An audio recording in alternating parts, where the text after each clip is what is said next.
Can you imagine what's hidden in the dense forests of the Pacific Northwest? Today, I'm sharing 10 real horror stories that happened to actual people.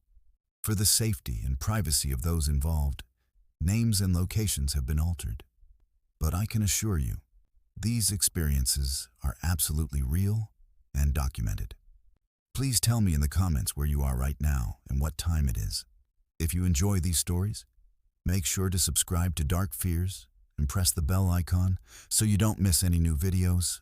So let's get started.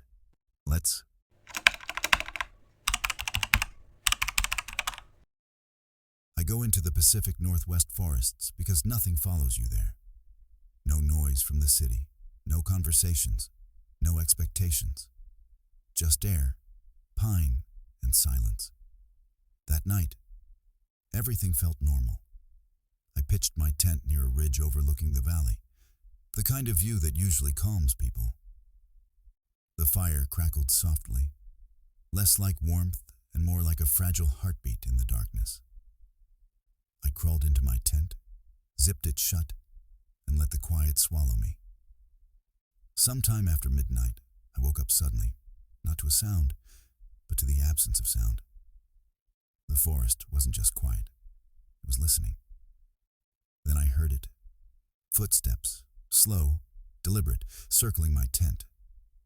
At first, I told myself it was a deer, maybe an elk. But these steps matched my breathing rhythm. When I inhaled, whatever was outside stopped. When I exhaled, it walked. I squeezed the handle of my pocket knife. The footsteps stopped right next to my head, separated only by a paper-thin sheet of nylon. Then I heard a whisper, so close it felt like breath against my ear. "I see you." My heart slammed against my ribs. I didn't dare move or breathe.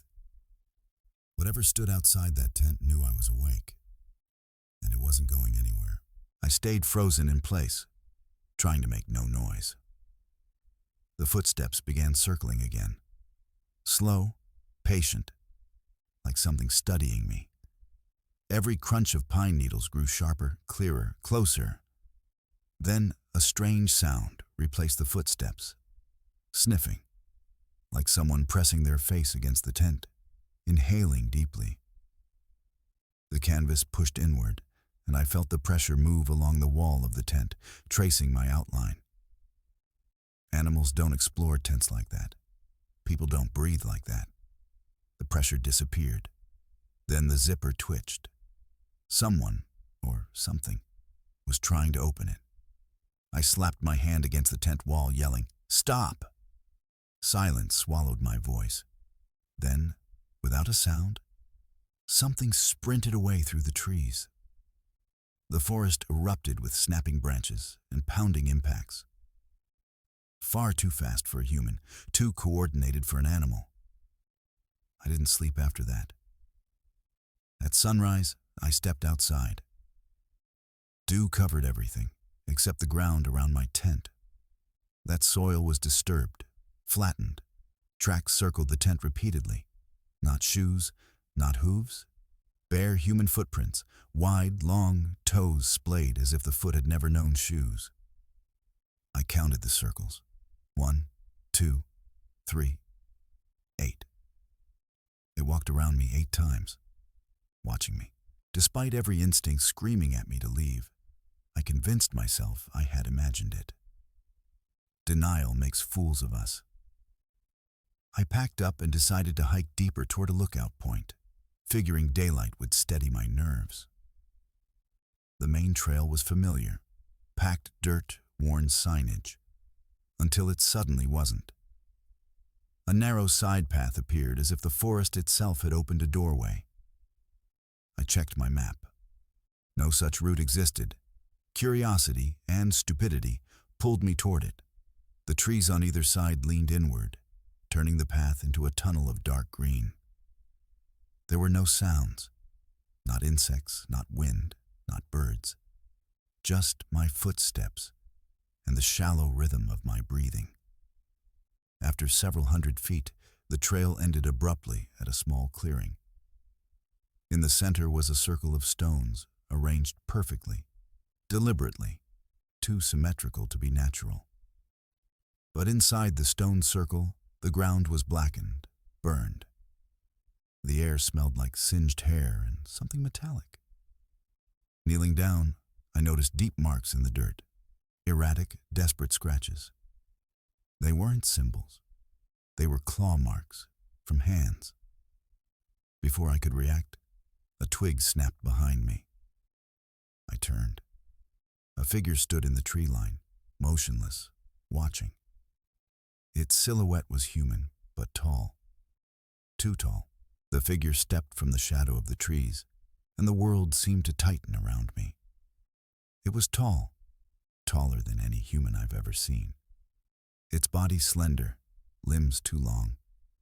It moved forward not with footfalls, but with a smooth, gliding shift of weight, like its joints bent in the wrong direction. When it tilted its head, I saw why my brain refused to accept it. It had no face, just smooth, pale skin stretched over a shape where features should have been. No eyes, no mouth, no expression. Yet I felt it looking at me. A cold wave crawled over my skin. I stepped back. It mirrored me. I stepped again. It did too. The thing raised one trembling hand and pointed directly at me. Its fingers shook like it was excited. My voice cracked. "What do you want?" It responded, not with a voice of its own, but with mine. My exact voice, perfectly replicated. "Don't leave." Panic shot through me, and I ran blindly into the woods. Branches whipped my face and arms as I pushed through undergrowth. When I finally dared to look back, the creature stood closer than before, without ever having made a sound. It wasn't walking. It was appearing. I ran until my legs turned rubbery. The forest canopy swallowed the daylight, and a wind began weaving through the branches. Except, it didn't sound like wind. It sounded like whispering, words forming inside the gusts. My name. Ethan. I spun, searching, but the whispers came from everywhere. Behind me, ahead of me, inside me. I forced myself to walk faster, focusing on breathing. The forest felt different now. The landscape had shifted. No ridge, no river, nothing familiar. It felt like I had entered a place no map had ever recorded. The wind died suddenly, leaving silence so thick it pressed against my eardrums. Then, directly behind me, I heard breathing. Slow, heavy, deliberate. I turned and saw nothing. The breathing continued. That's when I realized it wasn't coming from the ground. It was coming from above me. I lifted my eyes toward the treetops, and my stomach dropped. Clinging to a pine trunk 30 feet up was the creature, limbs wrapped around the bark like a spider. Its head twisted backward to face me, even without features. The empty smoothness of its face felt worse than eyes. Eyes would acknowledge you. This thing just existed, waiting. Fight or flight isn't a choice when something impossible is above you. Instinct took over, and I ran. Branches tearing at my arms, mud slipping under my boots as I barreled downhill. Behind me, I didn't hear footsteps. I heard trees snapping. Whatever it wasn't following me on the ground. It was moving through the canopy, leaping from trunk to trunk, traveling faster than anything should. Leaves rained down like confetti at a funeral. Every time I dared to glance upward, I saw flashes of pale skin weaving through branches, appearing and disappearing between trunks like a nightmare playing hide and seek. My lungs screamed for air, but I forced myself to keep moving. Just when I thought the forest would never end, my foot snagged on a root and sent me flying. I hit the ground flat on my back, vision strobing from impact. Above me, branches bent inward with slow, creaking pressure. Then the creature descended from the tree, folding its limbs like a collapsing spider. Its faceless head hovered inches from mine. No eyes, yet I felt it staring inside my skull. The skin on its face split down the middle, opening like a vertical, lipless grin into a void of black nothingness. A roar erupted from inside that darkness, so deep I felt it in the marrow of my bones. Adrenaline took control. I scrambled to my feet and sprinted blindly through the forest, feeling branches rip at my clothes, leaving burning welts. The canopy thinned just enough for me to see a dark shape ahead, something rectangular, man-made. A cabin. Old, neglected, swallowed by moss and time. I didn't think. I launched myself toward it, forced the rotting door open, and stumbled inside. Dust swirled in the faint light, filtering through warped wooden planks. An ancient iron stove sat in the corner, rust-eaten and useless. The smell inside was stale, like old sweat and mildew. But what made my blood ice was the wall. Deep scratch marks covered it, not random, but words, repeated over and over in desperate, jagged lines. Don't look at its face. The phrase was carved hundreds of times, gouged so deep the wood splintered. Someone had been here. Someone had seen it. Someone had tried to warn others. My breathing turned ragged. I crouched behind the broken bed frame, forcing myself as small as possible. From outside, branches snapped. Leaves crunched. Then came a long, dragging scrape across the door, like claws pulling down the wood slowly, savoring the sound. The door creaked open. Something entered. I flattened myself under the bed frame, the wood pressing into my back. Dust coated my tongue, making it hard to breathe silently. The footsteps inside were slow, uneven, like the creature wasn't walking so much as feeling the floor with curiosity. The boards creaked under its weight, yet the movement remained unnervingly gentle, deliberate. The room cooled, the temperature dropping several degrees, as if the cabin itself recoiled from its presence. Then long, skeletal fingers slid under the bed beside my face. They were impossibly thin, joints too numerous to be human, knuckles protruding like stones under stretched skin. The fingers swept through the dust, searching. I closed my eyes and held my breath. A faint vibration filled the room, a low, rumbling growl from deep within the creature's body. Without warning, the fingers latched onto my ankle. I kicked violently, instinct overriding fear, and broke free. The frame shattered as I burst out from under the bed. The creature wasn't as fast indoors. Its limbs tangled awkwardly as it tried to turn. I seized the moment, dove through the broken window, and hit the ground outside hard enough to knock the wind out of me. I didn't look back. I just ran. Branches tore at my skin as I sprinted downhill through the woods. Somewhere ahead, I heard rushing water. Steady, powerful. A river. If I could follow it, I might reach a trailhead or a road. I crashed through a thicket and nearly fell into the freezing current. I splashed into the water, gasping at the shock, and moved along the rocks, letting the current guide me. The noise of the river drowned out all other sounds. For a moment, I almost believed I had lost it. Then a splash echoed behind me. I spun around. The pale figure stood in the middle of the river, water rising to its waist. It didn't wade. It didn't swim. It simply stood there, unmoving, yet getting closer without disturbing the current. Its head tilted slowly, curious. Then its chest shifted, and a faint echoing voice spilled out, my voice. "Don't leave me." Its faceless head tore open again, that vertical split yawning like a wound, revealing the same infinite black void. I stumbled backward and fell into deeper water. The current grabbed me, dragging me downstream. As I was swept around a bend, the last thing I saw was the creature stepping out of the river, completely dry. The river spat me out near a gravel service road used by loggers.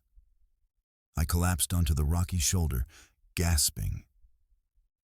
Eventually, a forestry truck passed and stopped.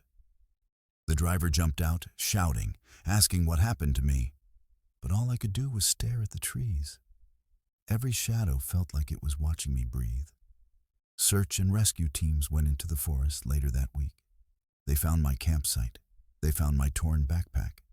They found bare footprints circling the area. They never found the cabin. Maps showed nothing ever being built there. Even aerial surveys showed no clearing at all. When I told them what I saw, they exchanged looks.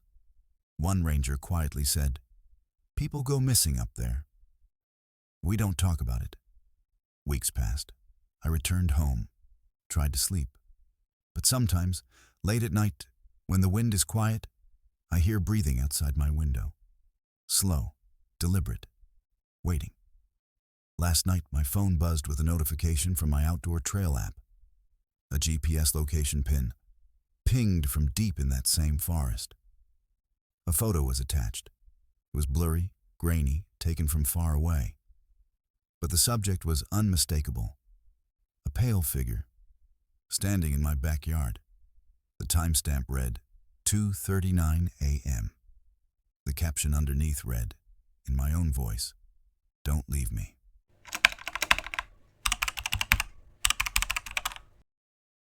I never planned on stopping near the Columbia River Gorge that night. I was driving a remote service road used by forestry workers, following my offline GPS into what felt like a wall of darkness. Mist coated the windshield like frost on old glass, and my high beams barely cut through it. The forest on both sides looked unnaturally tall, like it was leaning in, listening. According to the map, there was a scenic ravine overlooked nearby, a place hikers visit during the day. But at 1:47 a.m., nothing about this part of the wilderness felt scenic. I pulled over because something flashed white in my peripheral vision, like a reflection or movement. The instant I stopped, the forest became silent. No insects, no wind, no rustling. Silence so complete it felt pressurized, like my eardrums were being crushed under the weight of it. Then, the scream. It wasn't an animal. It wasn't human. It was this layered, distorted wail, like someone screaming underwater and metal scraping a wall at the same time. My entire body went cold. The scream echoed again, closer. The vibration crawled through my ribcage. My rational brain fought to explain, maybe a cougar, maybe an echo. But my hands were shaking. Something about that sound felt wrong, like it was aware of me. I should have driven away. Instead, I opened my door. The air outside slapped me with cold so sharp it felt like needles. The fog smelled like wet stone and something metallic, almost like blood. I stepped away from the truck and clicked on my flashlight. The beam sliced through the mist, but dissolved into nothing beyond 10 feet.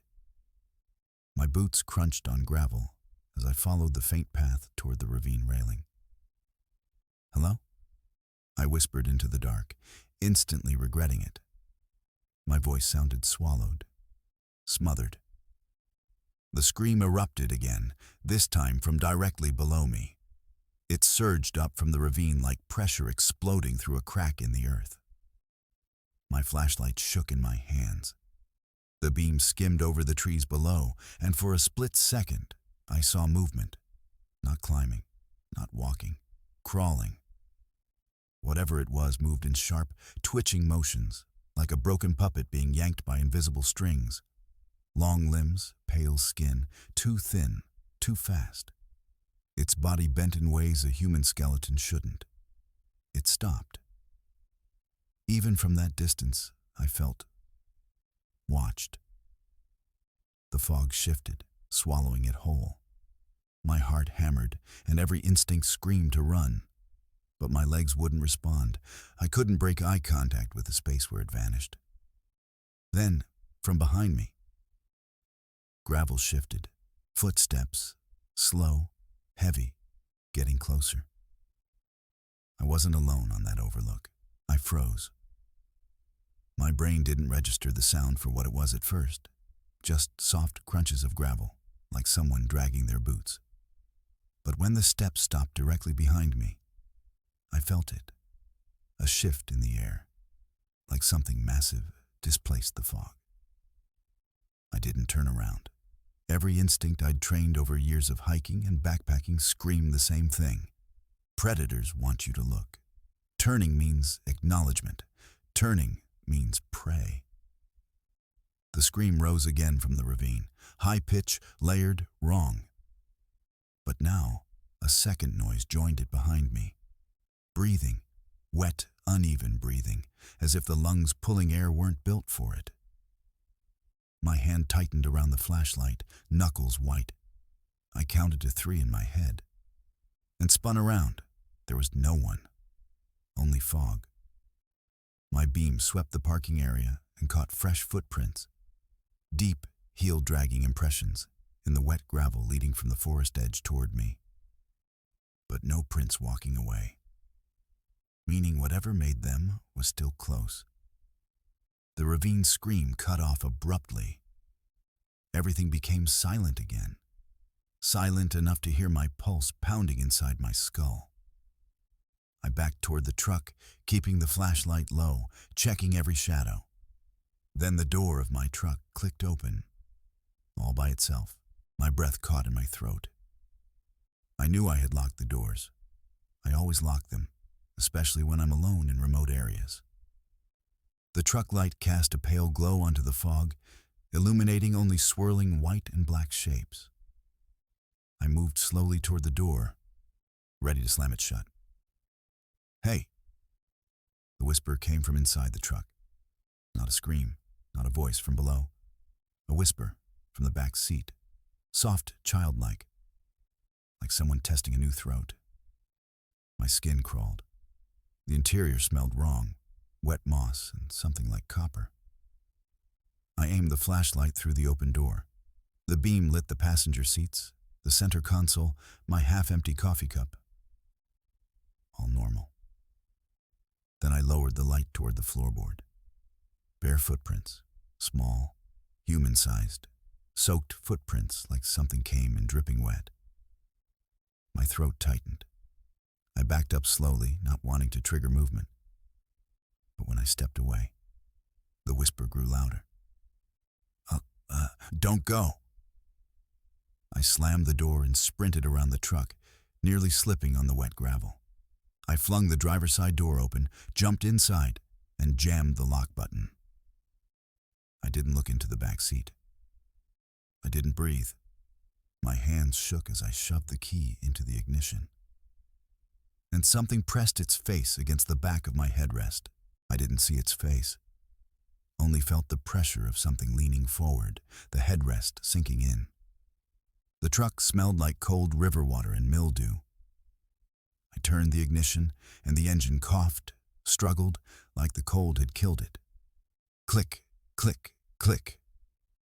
The creature exhaled, warm, wet breath against the back of my neck. I slammed the shifter into reverse anyway, flooring the pedal. The truck jolted backward, tires spinning on gravel. Whatever was behind me shifted slightly, but didn't move away. I could feel its presence. Too heavy for a child. Too still for a human.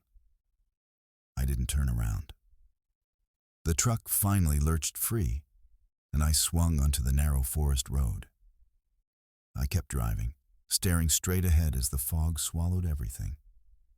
Every hair on my body stood up. Something was still breathing behind me.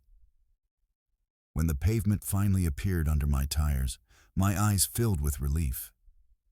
And that's when the breathing stopped. Slowly, I turned my head toward the rearview mirror. Nothing was there. Only fog. Only emptiness. Only handprints on the glass. Wet, muddy, impossibly long handprints sliding slowly down the inside of the back window. My chest tightened until I couldn't breathe. Whatever had been inside wasn't gone. It was hiding, I couldn't stay on the road. I needed people, lights, anything. I spotted a small turnout ahead and pulled over near a closed ranger station. The tiny building sat in the trees like a forgotten shack. My headlights lit its front door. I grabbed my phone. No service, of course. I forced myself to turn around and look into the back seat. Empty. The footprints had dried into a crusty dirt trail on the upholstery. I left the truck running and got out. My legs felt like rubber. The air was dead quiet. Not even wind or distant highway noise. The fog behind the ranger station rippled, as if pushed aside by something moving through it. I reached the door and banged on it. No answer. That's when something tapped on the back window of my truck. 3 taps, evenly spaced. Slow. I backed toward the building, flashlight shaking wildly. Through the windshield, I saw movement inside the truck, something shifting behind the back seats. Then the truck engine shut off. Headlights died. The forest swallowed me in darkness.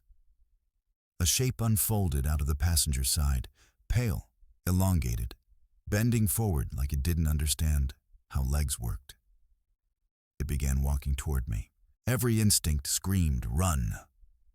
I bolted around the ranger station, searching for anything. An open door, a tool, a weapon.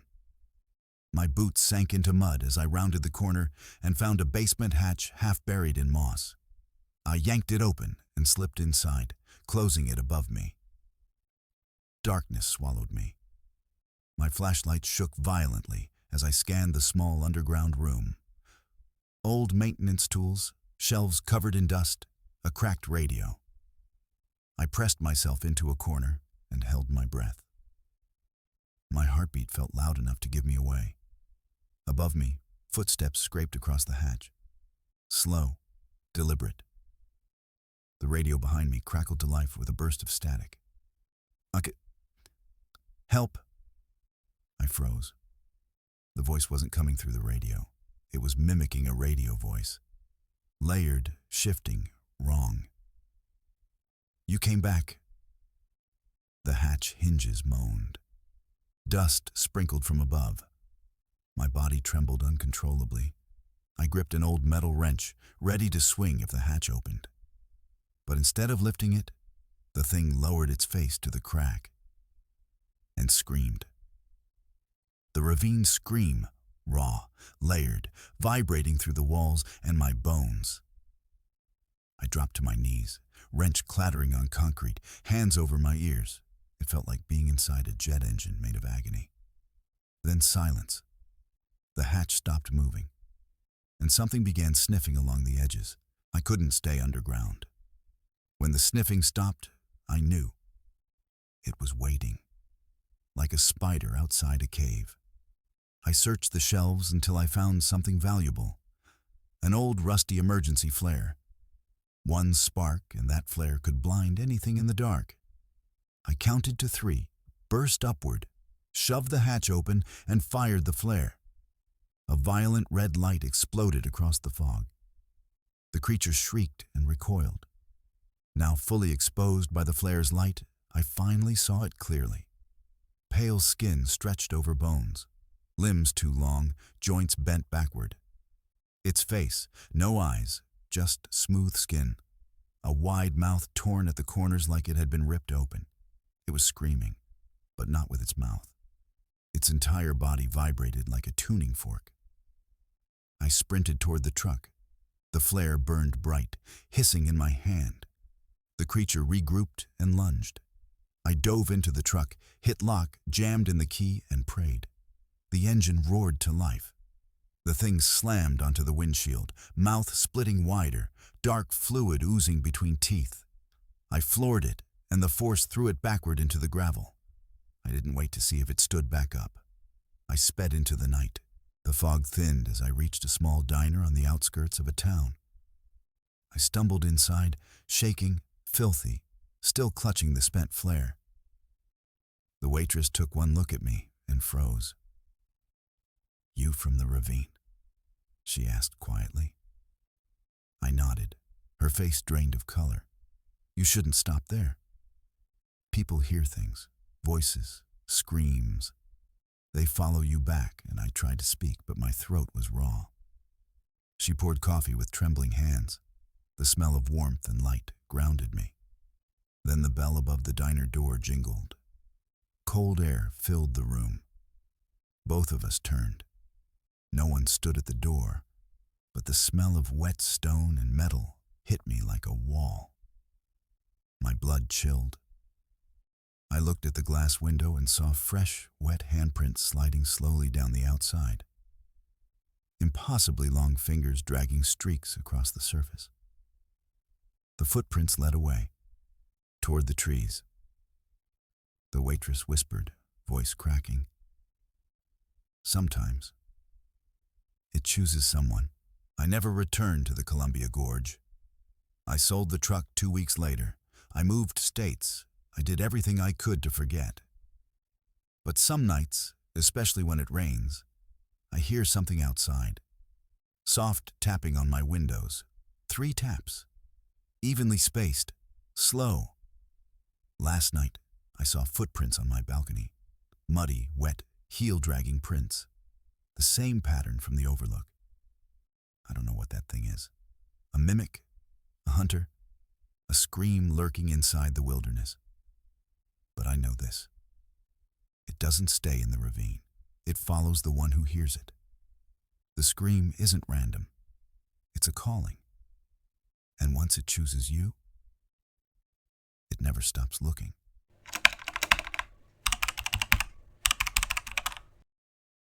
I worked as a seasonal fire lookout deep inside the Pacific Northwest wilderness. Miles from any town, surrounded by untouched forest and silence so thick it felt alive. Most days were peaceful. I'd scan for smoke, record weather patterns, and drink instant coffee until my nerves vibrated.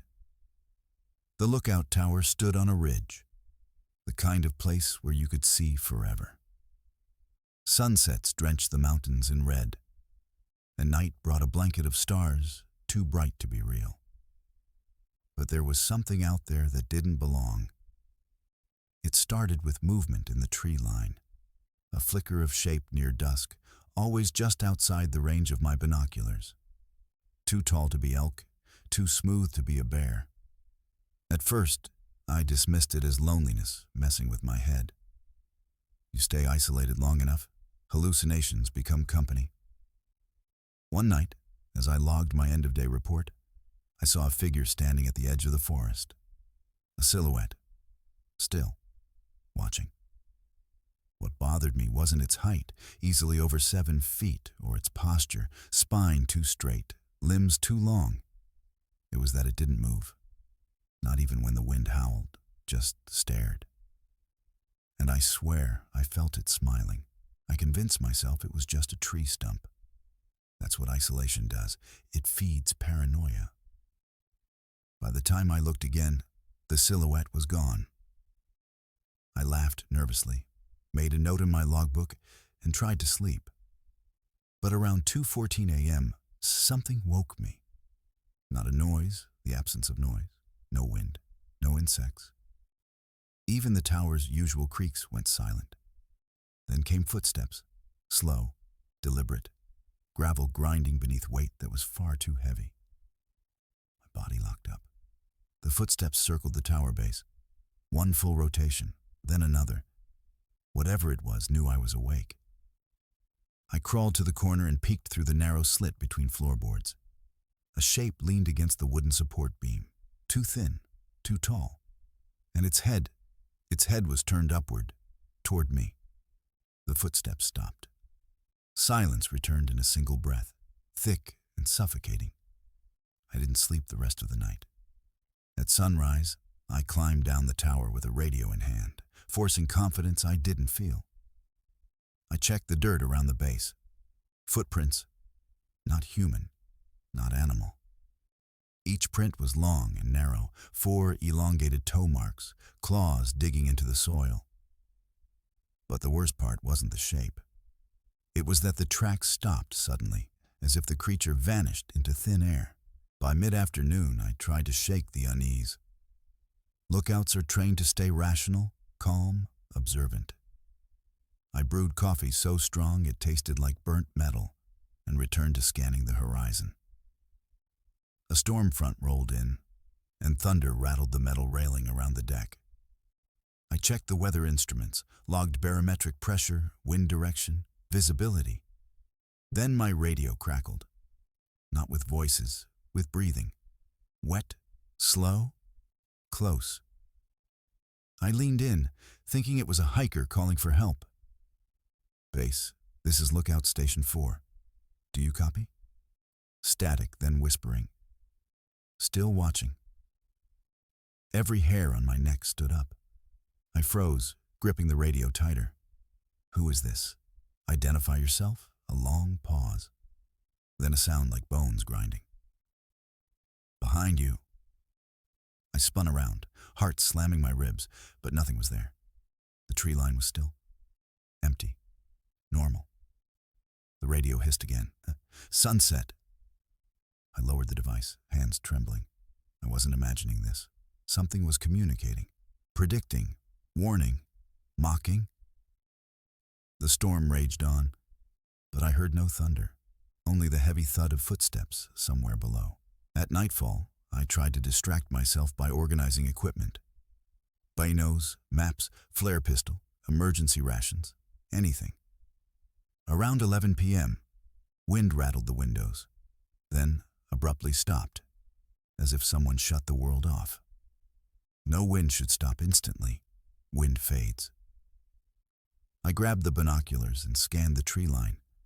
Rain streaked the glass, making everything wobble in the lenses. But then I saw it. The figure stood exactly where it had the night before. Same posture, same distance.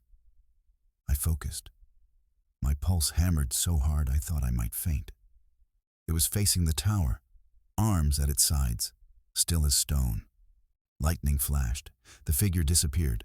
Lightning flashed again. Now it stood closer, at the first row of trees. Flash, closer, flash, at the base of the tower. I stumbled backward so fast I hit the desk. The radio slid off and thumped on the floor. I didn't dare look out the window again. Something touched the door handle downstairs. Slow. Metal scraping metal. The handle turned. The lock held. For now. I grabbed the flare gun and pointed it at the stairwell. The tower seemed to shrink around me, every creak louder, every shadow sharper. The doorknob stopped turning, but then came a new sound. Fingers. Dragging across wood. Slow strokes. Exploring. Feeling. The creature was learning the shape of the door. The dragging stopped. Silence. I aimed the flare gun at the hatch. 10 seconds, 30, a full minute. Nothing. Then I made a mistake. I stepped closer. A thundering impact shook the door so hard, dust rained from the ceiling. Something slammed its entire weight into the tower. The flare gun nearly slipped from my hand. Another impact. The walls groaned. I screamed into the radio. "Base, this is Station 4. I need emergency extraction." Static. Then the voice again. "Ist. Sunrise." My blood iced. My knees buckled. Sunrise was 5 hours away. Was this thing waiting? Was this a hunt? The creature slid its claws down the door one last time and walked away. I stayed awake. I couldn't blink. Around 3:47 a.m., movement caught my eye outside the window. At first, I thought rain reflected strangely, until the reflection blinked. Eyes, huge, white, luminous, not on a face, on a shape hanging upside down from the roof, peering into the tower. The creature clung to the rafters like a spider, limbs wrapping metal beams, head tilted unnaturally toward the glass. Its skin pressed against the pane, as if testing the barrier. Its mouth opened, too wide, stretching like torn cloth. The scream that came wasn't loud. It vibrated in my teeth. I stumbled backward, knocking over a chair. The creature mirrored the motion as if mocking me, tilting its head the same angle, one long arm mimicking my movement. Then, slowly, it tapped the glass with a claw. Once, twice, 3 times. Tap, tap, tap, just like the radio, just like the prediction. Sunrise. I made a choice. Stay and die, or climb down and gamble with the forest. I strapped my flashlight to my chest, gripped the ladder, and began descending. Every rung groaned. Rain plastered my hair to my forehead. Halfway down, I made the mistake of looking up. The creature watched from the railing, head hanging over the edge, smile too wide, mouth dripping, its neck elongated, stretching downward toward me. I nearly slipped. I kept climbing. Rung, rung, rung. It followed, not climbing, pouring itself down the tower frame like a drop of water sliding down glass. I jumped the last 10 feet and hit the ground hard. Pain shot through my ankle. I limped into the trees, not caring where I went. Behind me, something slithered down metal. Branches slapped my face. Mud sucked at my boots. Lightning illuminated trees like skeletal hands. The creature's movements were erratic, sometimes distant, sometimes impossibly close. Every time lightning flashed, it appeared somewhere else. Left, right, behind, then ahead. It stood in my path. I skidded, nearly fell, and darted off trail, crashing into thorn brush. The creature didn't chase like an animal. It anticipated. Always appeared where I was about to be, not where I was, like it read my intent. My panic spiked. I changed direction abruptly, scaling a ridge. I tripped, rolled, slammed into a fallen log. Pain flared through my ribs, but I kept going. I saw something. An old ranger supply cabin, half collapsed. Shelter. I crawled inside and pressed my back to the wall, chest heaving. Seconds later, the creature entered too. Silently, it crawled along the ceiling, limbs bending backward, joints popping. I scrambled toward the emergency flare rack. My fingers closed around a flare just as the creature dropped down, inches from my face. I struck the flare. Red light exploded. The creature recoiled, twisting violently. Its skin blistered under the heat. It staggered backwards, hissing. I didn't stop. I ran outside into the clearing and froze. The storm had sparked a lightning fire. A massive fire line burned across the forest floor, flames carving a bright orange boundary. Heat rushed against my face as the wind whipped sparks around me. The creature appeared at the edge of the fire. It couldn't cross. It paced the fire line, head twitching in jagged movements, eyes white-hot with rage. Then it spoke, "Want sunrise," and vanished into the smoke. A rescue team found me at sunrise near the fire break, shivering and delirious. They assumed I'd fallen during the storm and hallucinated.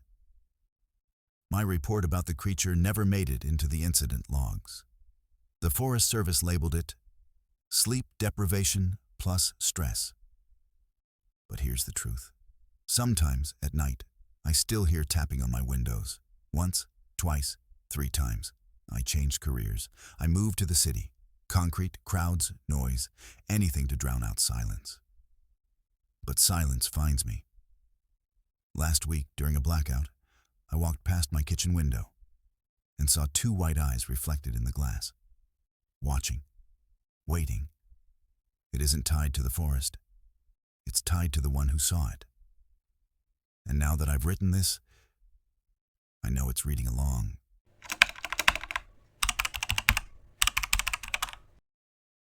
I used to think I understood silence. I grew up hiking the Pacific Northwest, where the forests are so dense the world feels padded with moss and fog, where even your footsteps are swallowed whole. But that winter trip up Lightning Ridge showed me a silence that felt wrong, like the world was holding its breath. I went alone, trying to clear my head after a breakup. The trail was steep, and with every step the air grew colder. Clouds hung low, brushing the treetops like gray, ghostly fingers. The forest smelled of pine and wet soil, thick and earthy. My boots crunched over frost-covered needles. Halfway up the ridge, I stopped to take a drink. That's when I heard it. A branch snapping somewhere behind me. Not the crisp pop of a frozen twig, but something bigger, heavier. I turned, scanning the tree line. Nothing moved, no wind, no birds, just a wall of dark evergreens. I shook it off. Animals break branches, elk maybe. But then I noticed something else. There were no prints on the trail behind me, none except mine. Yet I could feel it. Someone was up here with me, watching, matching my pace. My breathing stuttered, visible in ragged puffs of steam. I wasn't alone. I kept hiking, pushing the uneasy feeling down. The fog thickened, swallowing sound like wool. My watch said 4:17 p.m., but the sky looked like dusk. The trail narrowed, slithering along a steep drop. I planted my poles carefully, trying not to slip on the patches of ice. Then I saw them. Footprints. Massive ones. Not the sharp V shape of elk hooves. These had toes. Bare toes. Human. And they weren't crisp prints like mine. The edges were soft, slightly blurred, as if pressed into the snow hours earlier. But that wasn't the disturbing part. They led into the woods, then back onto the trail. Behind me. Whoever left them had been above me on the ridge earlier, and had come down onto the trail after I passed. My throat tightened. I scanned the trees, my breath fogging in front of me. Hello? My voice sounded wrong, too thin in the heavy stillness. A second later, something responded. Not with words, but with motion. A tall, dark figure slipped between trees deeper in the forest. Long limbs. Too long. It moved without noise. I stepped back so fast that my heel skidded on the ice. I nearly fell off the ridge. It was watching me. Waiting. I forced myself to keep moving. I told my brain stupid things, anything to fix the panic clawing at me. Maybe it's a hiker who lost their boots. Maybe it's a park ranger. Maybe... But deep down, I knew no ranger moved like that. I reached a clearing, a stretch of snow-covered open space with a dead fire pit. A campsite. Old. The ashes were scattered, wind-damaged. A few abandoned items stuck out of the snow. Torn tarp, broken plastic bottle, a boot with laces ripped out. Something else caught my eye. A journal, half buried. I brushed off snow and flipped it open. The handwriting was frantic, jagged. It follows. Only moves when I don't look, bare feet. Long arms, don't sleep. Don't sleep, then the last entry. It's standing at the edge of the clearing. I don't think it blinks. My heart slammed against my ribs. I lifted my head slowly, terrified of what I already knew I'd see. On the opposite edge of the clearing, in the shadows, a silhouette stood perfectly still, not moving, not breathing, just staring. Its head was tilted, curious. I backed away, keeping my eyes locked on the figure. Every instinct screamed, "Don't turn your back." I took slow steps toward the trail. My legs felt numb. My breath hitched in my throat. I tried to reach for my phone, maybe call for help, maybe pin my location. But my gloves fumbled with the zipper. I blinked. The figure vanished. Not walked away, not faded. Gone. My heart punched my ribs. No, no, no. A soft crunch echoed behind me. It was now standing 3 trees closer. Closer, closer. Each blink, each shift of my eyes, it moved. Fast and silent. Like the universe edited it into place when I wasn't watching. I started backing toward the ridge, focusing on its outline. Stay, stay, stay. Then my boot heel hit nothing. The ledge. My arms pinwheeled, poles clattering onto rock. I dropped into the snow, chest heaving. I scrambled backward on all fours, desperate to stand. When I looked up again, it was right at the edge of the clearing, only 30 feet away. Its limbs were too long. Joints bent wrong, like it didn't understand how to copy a human body. And it tilted its head again, studying me. Like prey. I ran. I don't remember deciding to. My body just moved. The trail blurred beneath me, trees streaking past. My breath tore out of me in ragged bursts. The cold cut my throat like glass. Behind me, silence. Then, crack. A branch snapped. Another. Closer, I didn't dare look. The woods grow thicker near the ridge. Branches scrape at your jacket and whip your face. I fought through them, slipping on ice, sliding down steep sections. My heart felt like a trapped animal. Finally, I reached the overlook. A small rock platform jutting out with a drop of at least 50 feet. Below, the fog churned like a living thing. A dead end. No, think. I spun around, searching the woods for movement. Nothing. And then, a whisper. Not a voice, but breathing slow and deep, right behind the tree line. The shape emerged, piece by piece, as if the fog sculpted it. Head, shoulders, long limbs unfolding. It stepped into the open. Under the thinning fog, I finally saw its face. Not a monster. A face stretched into horror, mouth too wide, eyes black and wet, reflecting me like glass. Its lips twitched upward. A smile. The cliff behind me left only two options: jump or face it. I gripped my trekking pole like a weapon. My hand shook violently, but I raised it anyway, pointing it at the thing's chest. Stay back. It stopped. Then its head rotated. A slow, unnatural roll of vertebrae like cracking wood. It leaned toward me, sniffing. Curious, not afraid. I jabbed with the pole. It twisted aside with unnatural speed, snapping the pole in two like a twig. That smile widened. I stumbled back, boot heel on the cliff's edge. Pebbles scattered into the fog below. My legs trembled so badly I could barely stand. Then, a sound. A low rumbling growl echoed behind the creature. Not mechanical. Animal. From deep within the forest. The creature's smile dropped. It snapped its head toward the sound, suddenly alert. There was something else in the woods. Another predator. And it was bigger. The creature retreated slightly, head scanning the tree line. I didn't wait.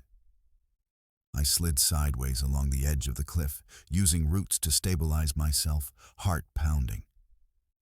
Whatever was coming scared that thing, which meant I should be terrified.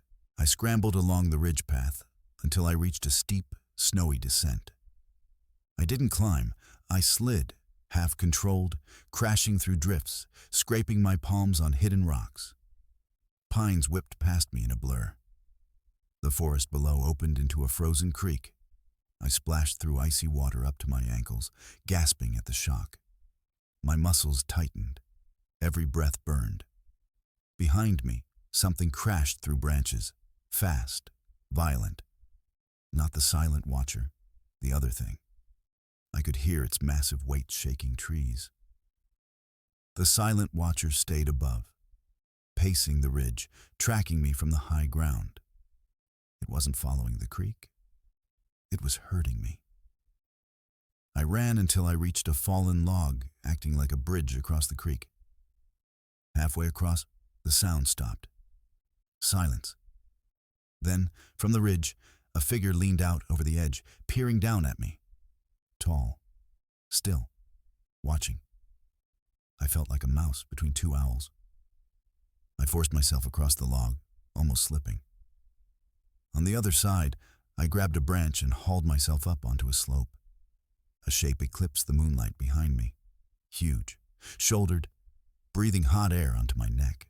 I didn't turn around. I ran. The trees finally thinned. Through the tangle of branches, I saw something reflective. A roof.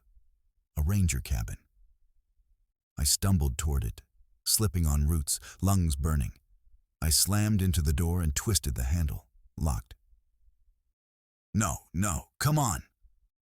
I circled the cabin, snow spraying with every frantic step. On the back wall, a small window. Old, brittle. I grabbed a rock and smashed the glass. Inside was dusty, abandoned. A broken radio, empty mug, folded cot. I crawled in and shoved a filing cabinet against the door. My hands shook uncontrollably. I crouched under the window, trying to steady my breathing. Then, slow, soft footsteps crunched outside. Not heavy like the beast. Light. Controlled. Waiting. Listening. A shadow stretched across the frosted glass. The silent watcher moved past the window, its silhouette warped by the frost. It paused, head tilting toward the broken glass. I held my breath until my chest hurt. After what felt like minutes, the shadow slid away. Silence. Then, a thunderous roar exploded from the forest. Trees splintered. The cabin shook. Whatever hunted the watcher had arrived. 2 monsters. And I was trapped between them. The walls trembled. Dust fell from the ceiling. I pressed myself against the cot frame as something heavy crashed into the porch outside. Sniffing. Low, guttural. The giant creature. The door hinges whined under the strain of its weight pressing against them. I held onto the filing cabinet with everything I had as the beast slammed into the door again. Then, the watcher returned. Its hand, long fingers, jointed wrong, slid through the broken window and began unlocking the interior latch. Not opening the door, unlocking it from inside. They weren't hunting each other. They were cornering me. I kicked the latch, shattering more glass. The watcher recoiled, its hand hanging limp like a dislocated limb. The beast crashed into the door, cracking the frame. Door, window, door, window. I had one chance. The vent shaft near the floor. I kicked the panel open, dropped to my stomach, and crawled inside. Rust tore at my jacket. The shaft led under the cabin, toward an opening in the snow. Behind me, wood split as the door exploded inward. Something howled in victory. I crawled faster, dragging myself into the snow, not looking back. I burst out beneath the cabin and rolled into deep snow. The cold felt like knives. I sprinted downhill, half falling, half running. The forest echoed with battle, snarls, impacts, wood shattering. The monsters were fighting. I didn't stop to look. After nearly an hour, I saw headlights. A plow truck clearing an access road. I waved both arms and screamed. The driver hit the brakes, eyes wide. "Jesus, kid, what the hell happened to you?" I collapsed into the passenger seat, sobbing, babbling nonsense. He wrapped me in a thermal blanket and radioed for help. When rangers went to check the cabin the next day, they reported something strange. The snow around the cabin was flattened in a perfect circle, as if 2 huge things had circled it repeatedly. But no tracks led in or out. None. Just smooth, untouched snow. I still hike occasionally, but never in the Pacific Northwest. Not after what I learned that night. There are things in those woods that don't need tracks, that only move when you aren't looking. That watch. I call it the silent watcher. But sometimes, when I try to sleep, I remember something worse. The silent watcher wasn't hunting me. It was delivering me.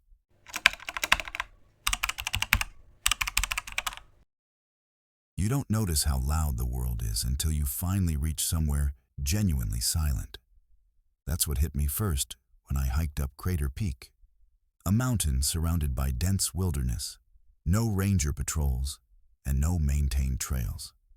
The climb wasn't the dangerous part. It was the solitude. I went up in late October, right before the heavy winter storms. I wanted peace. No phone reception, no notifications, no people, just quiet. By the time I reached the summit ridge, a soft orange glow appeared in the distance, lights, as if someone set up camp on the opposite side of the basin. At first I was relieved. Other hikers, maybe a group. Night came fast, temperature dropped, wind howled, and the lights moved, not flickering like campfire flame, not bouncing like headlamps. They floated, smooth, silent, in a perfect line. Then one light broke formation and drifted toward me, gliding across the basin like it wasn't bound by ground or gravity. I pulled out my binoculars. There was no hiker, no tent, no body holding it, just a glowing orb, the size of a human head, slowly coming closer. And suddenly, I knew. I was being approached. The orb stopped around 60 feet away, hovering above the snow-covered ground. It pulsed faintly like a heartbeat. I whispered, "Hello?" The light responded. It grew brighter, then dimmer, brighter, dimmer, like it was breathing. I backed away slowly, boots crunching in the snow. The air smelled metallic, sharp enough to taste. My skin prickled as if electricity crackled in the air. Every instinct urged me to run, but my body rooted to the spot. Behind me, a tree snapped. I spun around. Another orb floated behind me, identical, pulsing light, blocking the trail back down the mountain. "Okay," I muttered, trying to stay calm. "Someone has to be messing with me." I turned my head slightly to check the first orb. It was closer. Not gradually. Instantly. Like it teleported. Now it was just 20 feet away. The second orb drifted closer too, hemming me in. They didn't make noise, didn't warm the air. They just stared, if lights could stare, waiting for me to react. Then, through the fog, a third one appeared. They formed a triangle around me, and the ridge trail behind them disappeared into darkness. I wasn't camping near hikers. I was surrounded. I raised my hands like I was surrendering to the lights. Okay. I'll leave. The orb nearest me pulsed faster, matching the rhythm of my pounding heart. I stepped sideways toward a narrow rock chute that dropped into the lower forest. I had no choice, climb down or stay trapped. I took one step off the ridge. The lights followed. Not forward, downward, hovering effortlessly over sheer rock. That's when I realized these weren't drones or hikers. No machine moved that smoothly. No person could glide over vertical stone. I slipped once, catching myself with frozen fingers on the rock. A whisper of wind passed my ear. But there was no wind. My breath fogged in front of me, but the air around the lights didn't react. Snowflakes that drifted near them dissolved into vapor, like heat without warmth. I reached the tree line and ducked under the branches. The light stopped at the ridge and hovered, as if the trees were a barrier they couldn't cross, or wouldn't. I exhaled shakily, relief flooding me. Then something deeper in the forest made a sound. A low growl, wet, animal, too deep to be human. The lights weren't chasing me. They were herding me. The forest swallowed me. Darkness here felt thick, heavy, predatory. Snow muted every sound, except my heartbeat. The growl came again, closer this time, and something enormous moved between trees. Branches cracked under its weight, not snapped, splintered. The orbs stayed on the ridge, motionless, as if refusing to enter the woods. But whatever waited in the shadows, it had no such hesitation. I pointed my flashlight ahead. The beam cut through fog, revealing a narrow animal trail. I sprinted, ducking branches, slipping over roots buried under snow. For a while, the crashing behind me faded. Then everything went silent. Animals don't just stop chasing you. Predators don't lose interest. Silence meant stalking. I turned off my light and crouched, trying to slow my breathing. That's when I noticed a faint glow ahead. For a moment, I hoped the orbs had followed. But this was different. Flickering, fire-like, a campsite, a real one. Someone else was here. I pushed through the clearing, relief flooding me, until I saw the tent. Unzipped, empty, half buried in snow. Beside it, a boot, still laced, still upright, like someone stepped out of it mid-stride and vanished. I searched for footprints around the tent. Snow should preserve prints perfectly. But there was nothing. Not scattered, not melted, just untouched snow. The tent wasn't empty. Something sat inside. A journal, pages stiff with frost. My fingers shook as I flipped to the last written entry. The lights don't want us near the ridge. They guide us away from something worse. Don't follow them. They aren't saving you. They're sacrificing you. Suddenly, the forest erupted with growling, closer, furious. Something barreled through the trees behind me. I grabbed the journal and ran. The forest opened into a ravine, too steep to climb, too slick to descend. The growling creature lunged behind me, heavy footsteps pounding the ground. With nowhere left to go, I pressed myself against a rock and waited for it to reach me. Branches snapped, snow exploded outward. But instead of attacking, the creature stopped. A massive silhouette stood just yards away. Shoulders too broad, arms too long. Steam poured from its breath. Its eyes weren't reflecting my flashlight. They were absorbing it, consuming light. The creature leaned forward, sniffing the air like a wolf. Its skin blended into the trees, and its breath fogged in huge bursts. I didn't move. I didn't dare breathe. From the ridge above, 3 orbs reappeared. They descended the cliff, not floating anymore, falling like raindrops of light, stopping mid-air just inches above the ground. The creature hissed, not at me, at them. The orbs expanded, pulsing brighter, humming at a low frequency that vibrated in my teeth. The creature recoiled, covering its eyes. I bolted down the ravine slope, sliding uncontrollably, branches whipping my face. Snow sprayed. Rocks spun beneath my boots. The creature shrieked, a sound that didn't belong to anything living. The orbs descended after me, following, herding, ensuring I stayed ahead of it. I realized something horrifying. They didn't save me because they cared. They saved me because I was still useful. The ravine dumped me at a frozen lake, perfectly still, reflecting the sky like glass. I sprinted across it, praying the ice held. Halfway across, I slipped and hit the ice hard. Pain shot up my arm. The orbs reached the bank. They stopped. They didn't follow. Because they couldn't. Or wouldn't. I crawled across the ice, pulling myself with numb fingers.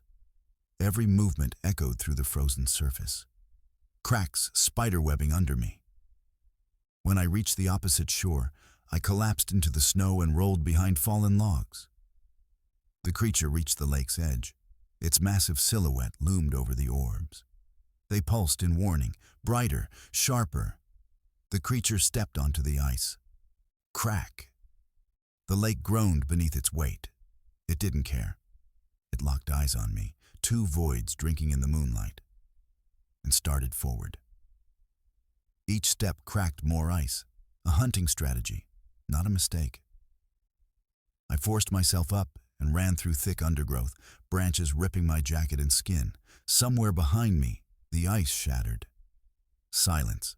No roar, no scream. Just the sound of rushing water swallowing something huge. When I looked back, only the orbs remained on the lake shore. Watching. Waiting. I should have kept running. But exhaustion overtook adrenaline. I stumbled onto an old service road, hardly visible under snow, and followed it until I saw a faded wooden sign, Forestry Research Outpost, 0.3 miles civilization, shelter. I practically crawled to a fenced compound with a locked maintenance shed. I kicked the window out and climbed in. Inside was dusty equipment, old radios, and a rusted generator. I collapsed behind a metal locker and finally let myself breathe.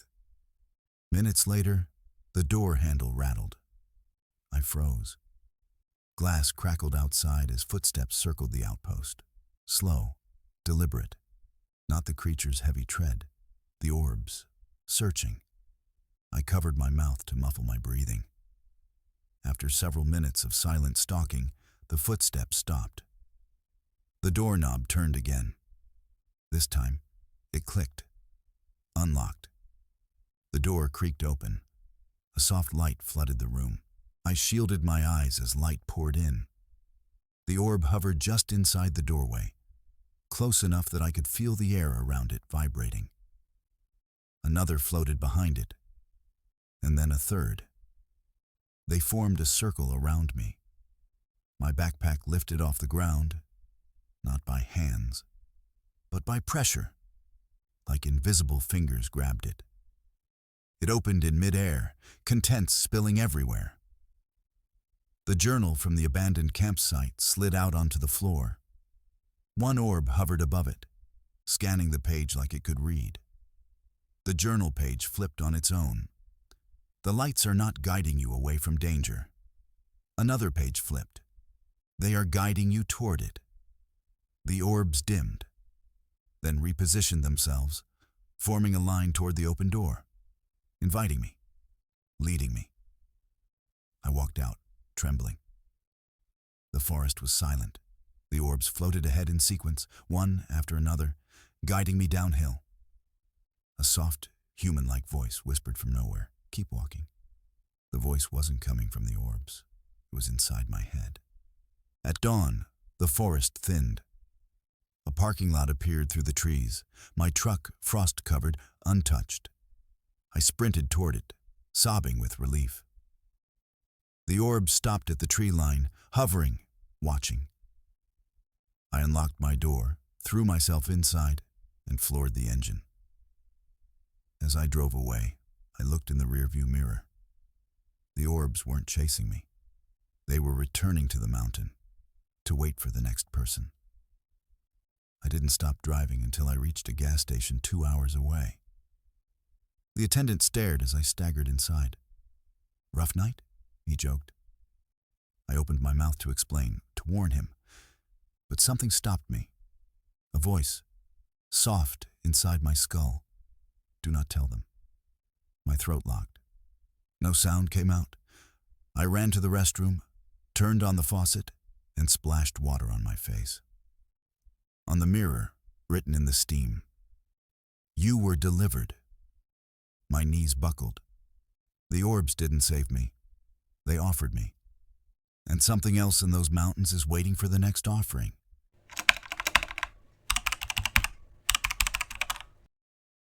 People joke that the Pacific Northwest forests are alive. But I learned something far worse.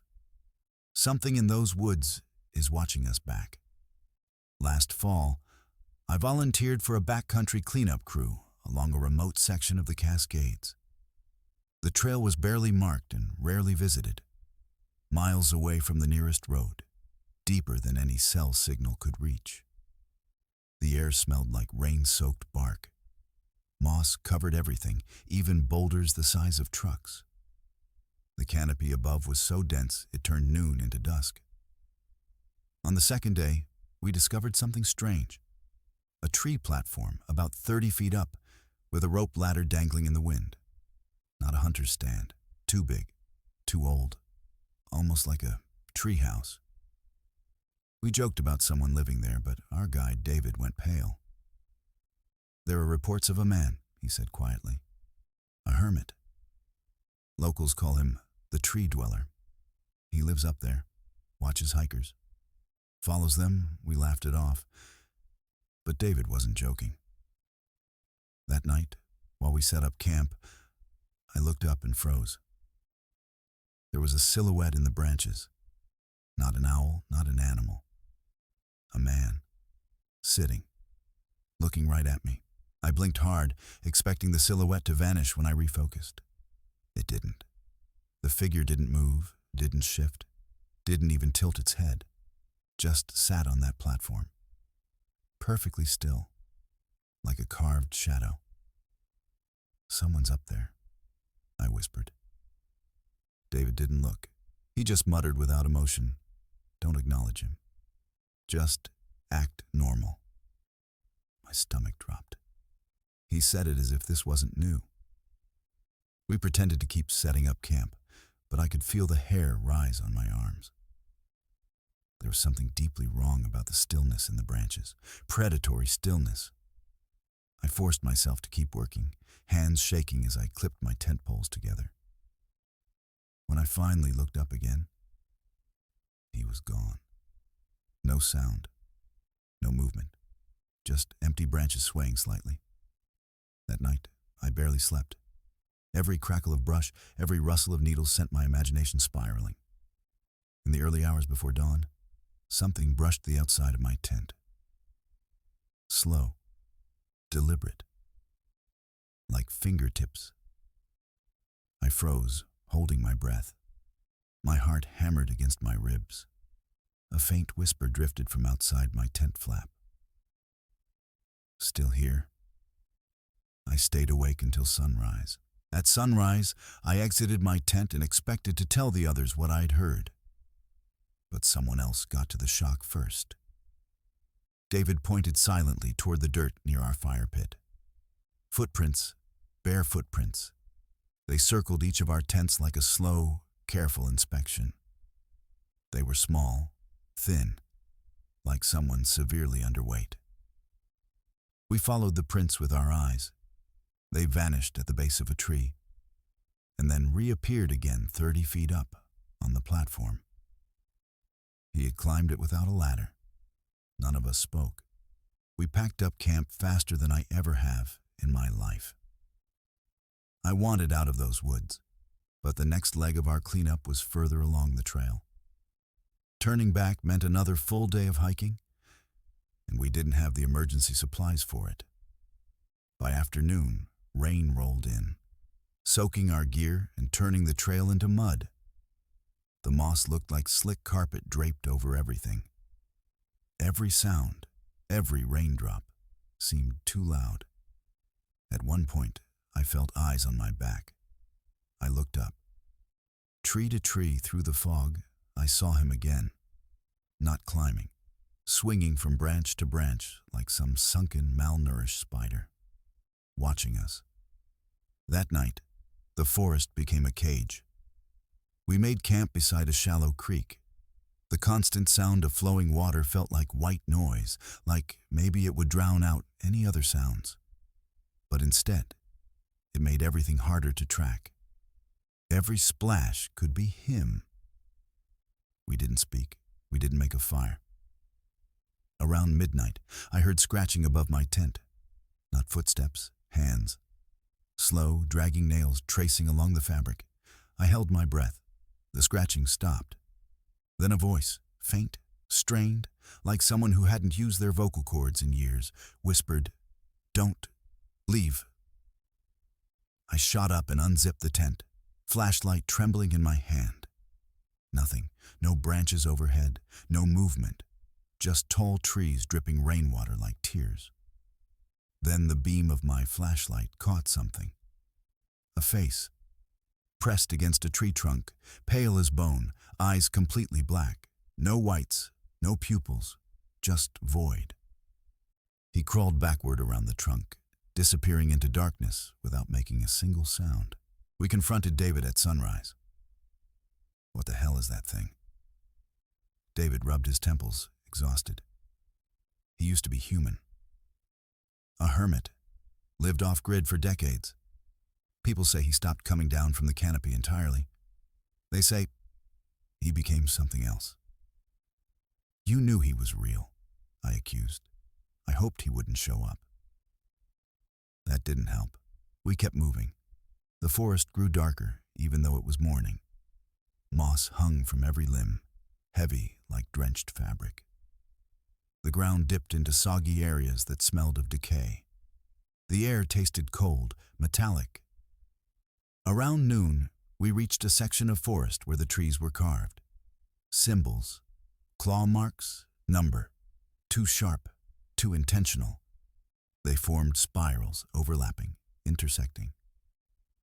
He marks territory, David said, and we're in the middle of it. I lifted my eyes to the canopy. Everywhere. Standing, kneeling, hanging from limbs, small silhouettes, carved figures tied to branches by moss cord, each in a different position, like tiny effigies of hikers. And every effigy had its head snapped backward. My hands began to shake uncontrollably. He wasn't just watching us, he was warning us. The trail narrowed along a ravine, slick with mud. Every few feet we would catch glimpses of movement above us.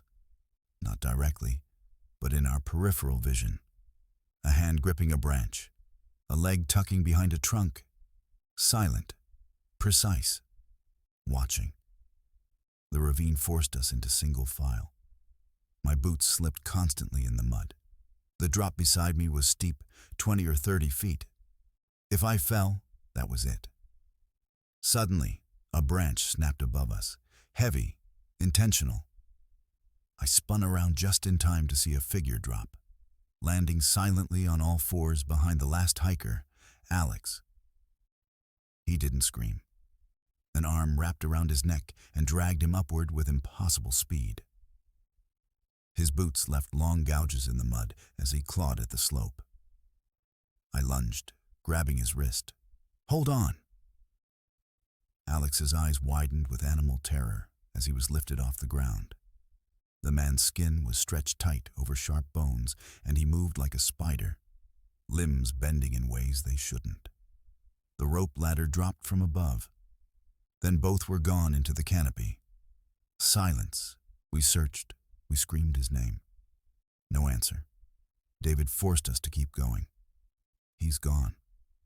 We can't help him. That sentence hasn't stopped echoing in my head. We hiked in panic, stumbling over roots, slipping in mud. My lungs burned, and every shadow overhead felt like a threat. We eventually reached a clearing with an abandoned ranger station, rotten wood, shattered windows, moss choking the roofline. "We stay here," David said. "One night. Just one inside." We barricaded the doors and sat in silence. At dusk, tapping began on the roof. Slow at first, then faster.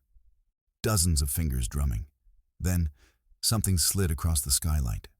A human shape, flattened against the glass, arms and legs splayed, face pressed so close that its teeth smeared the dirt. "Let me down." The voice was muffled, but it was Alex's voice. I ran to the glass. It wasn't Alex. It was him. Mimicking Alex's voice perfectly. Smiling. We didn't sleep.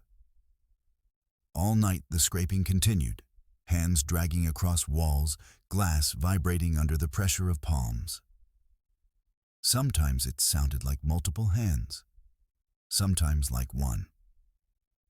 At dawn, everything stopped. We cautiously unblocked the door. The clearing was full of footprints. Dozens. Bare, small, leading deeper into the forest. David checked the map. "There's an old service road half a day from here. If we reach it, we're safe." We moved. The forest changed, trees thinner, underbrush sparse.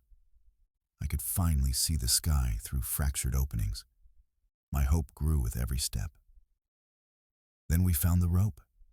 Alex's pack dangled from a branch, swaying like bait. The rope led straight up the tree, up into the canopy. My stomach lurched. David reached for the pack. "No," I grabbed his arm. "It's a trap." Before he could argue, a whisper drifted from the treetops. "You came back."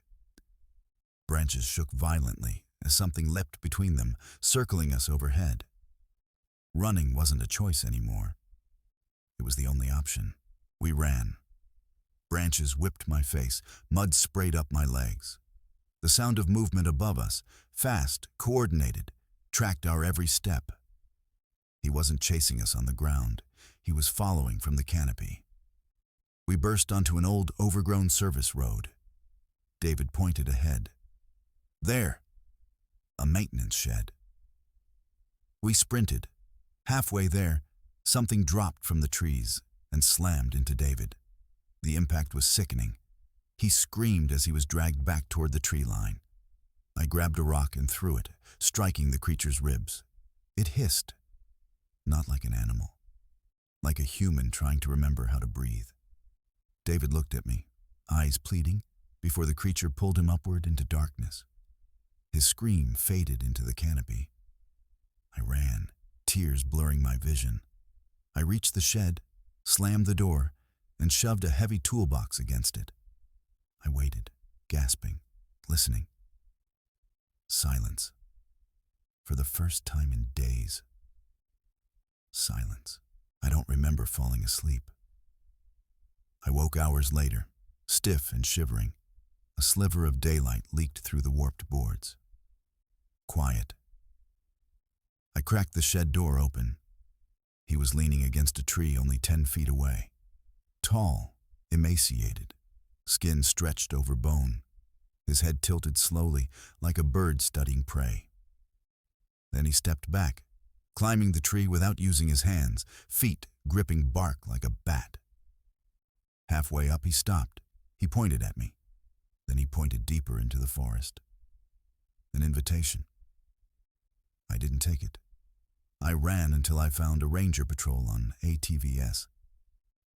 They didn't believe a word I said until they found the carved effigies, the platform, and the footprints. Alex and David were never found. Sometimes at night, in my apartment far from the forest, I hear something brushing the outside of my window. Slow, deliberate. And sometimes, I hear a whisper. "Don't leave." I shut my curtains tight. But deep down, I know the truth. He didn't stay in the forest. He followed me.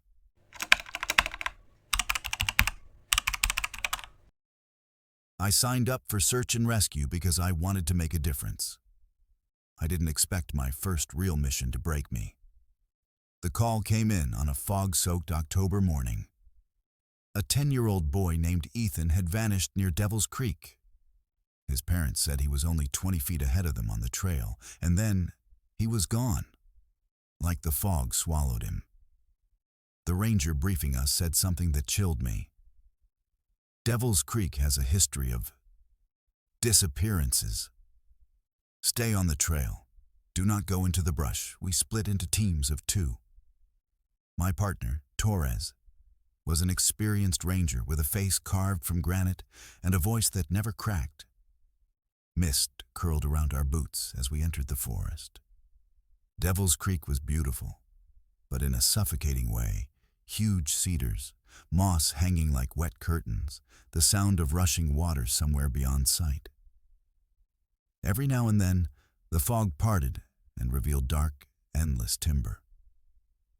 We found small footprints near a bend in the trail. Kid-sized, sneakers. We followed them deeper. Then Torres stopped. The footprints suddenly turned into the forest, straight into dense brush, no signs of forcing through branches, no dragging. It was as if Ethan walked through solid vegetation without disturbing a thing. We radioed in the prints, and command told us to continue. Torres pushed aside the brush carefully, revealing something impossible. Beyond the initial branches was a clean pathway, like a hidden animal trail.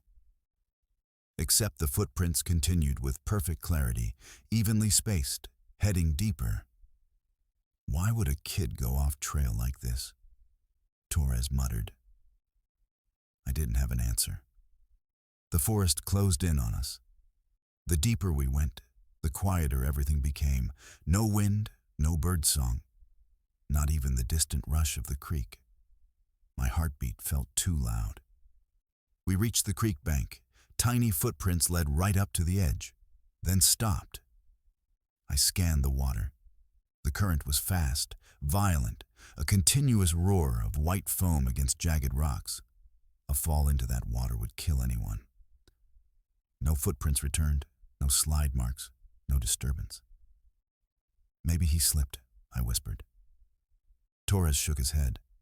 Kids don't vanish mid-step. Radio static crackled in his hand, followed by a whisper, soft, warped by static. Help.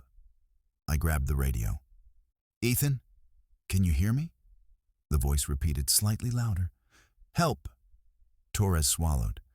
That's coming from upstream. But the creek led into a canyon. We followed the voice anyway. The canyon walls grew tighter as we moved upstream. Moss dripped, and the air smelled metallic, like rain mixed with rust. The water's roar echoed between the walls, creating disorienting acoustics. The radio whispered every so often, cold, lost, help. It was a child's voice. But something about the way he spoke, too steady, too controlled, didn't feel right. We rounded a bend and froze. A backpack lay on a rock in the middle of the creek. Blue, dinosaur print, just like Ethan's. Torres scanned the area through binoculars. No footprints here. River would have washed them. I stepped closer to the edge. The pack was bone dry. How the hell did it get there? I said. Torres didn't answer. He climbed out onto the slick rocks, inching toward the pack. I watched him reach out, fingers brushing the strap. The pack slid, dragged, not by the current, dragged backward, deeper into the canyon, as if someone invisible was pulling it. Torres stumbled back toward me, pale. We're leaving. But we report, regroup, and come back with more bodies. We're not equipped for... The radio cut through his sentence. You found me? The voice was behind us now. We turned. No one there. We retreated toward the trail, adrenaline pushing us faster. The forest seemed darker now. Every tree a silhouette, every movement behind the fog a threat. Torres gripped my arm. Listen. Something's off. When a child is scared, they cry, they panic. They don't move silently through dense terrain like a deer. Something is luring us. I didn't want to believe him. Then we heard it. A giggle. High-pitched, close. We snapped our lights toward the sound. A small figure stood between the cedar trunks. Wet clothes, bare feet, head tilted forward so his face was shadowed. Ethan? I breathed. He lifted his head slowly. His eyes weren't afraid. They were empty, emotionless. He didn't blink. He didn't shiver in the cold. Torres stepped forward. Buddy, we're here to help. Just walk toward us. Ethan turned and walked deeper into the woods. Not ran, not hurried. Walked. Movement smooth, too smooth. We followed, branches snapping under our boots. Yet Ethan made no sound at all. He slipped behind a tree. We followed in less than 3 seconds. But behind that tree, he was gone. Not a single footprint in the mud. We're heading back, Torres said, voice low. This isn't a lost child case anymore. Suddenly, the forest filled with movement. Not around us, above us. Branches swayed, not from wind, from weight. I aimed my flashlight upward and nearly dropped it. Silhouettes. 5, maybe 6. Human-shaped shadows perched in the branches like oversized birds. Ethan stood on a branch too narrow to hold a house cat. His feet were perfectly balanced, toes gripping wood. His head turned all the way toward us.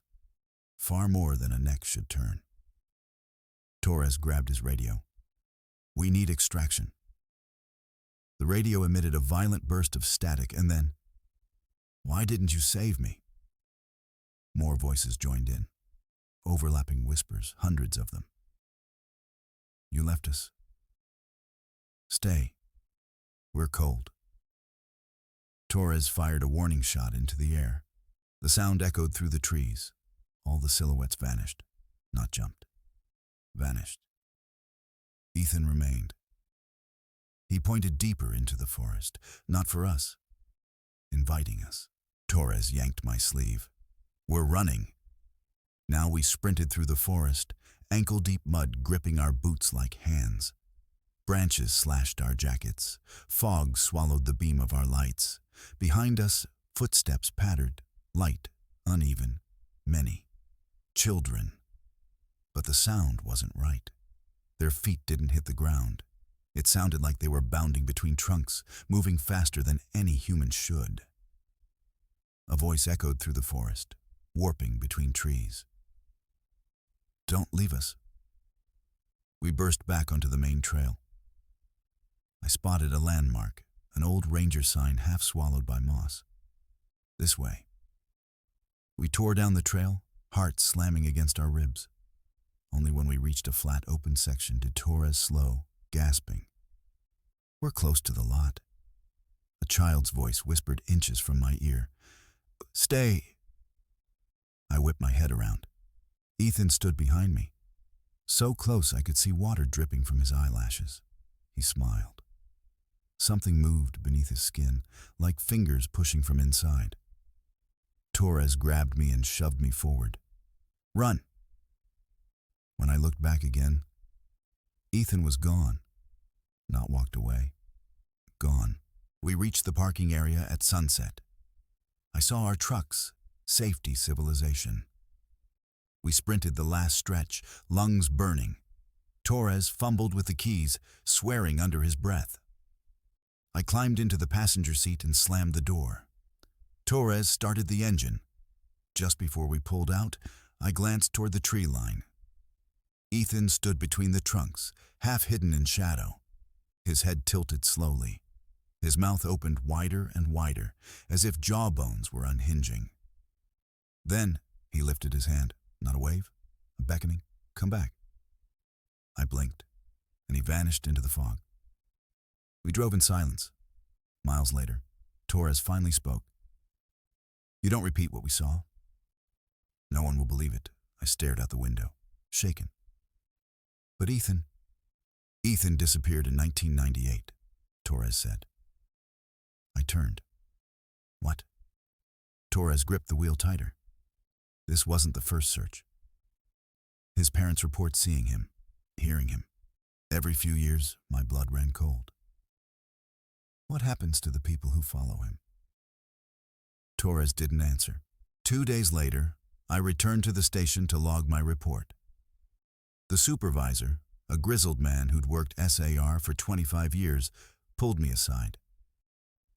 "You saw him." Not a question, a confirmation. He opened a file drawer and dropped a thick case folder on the desk.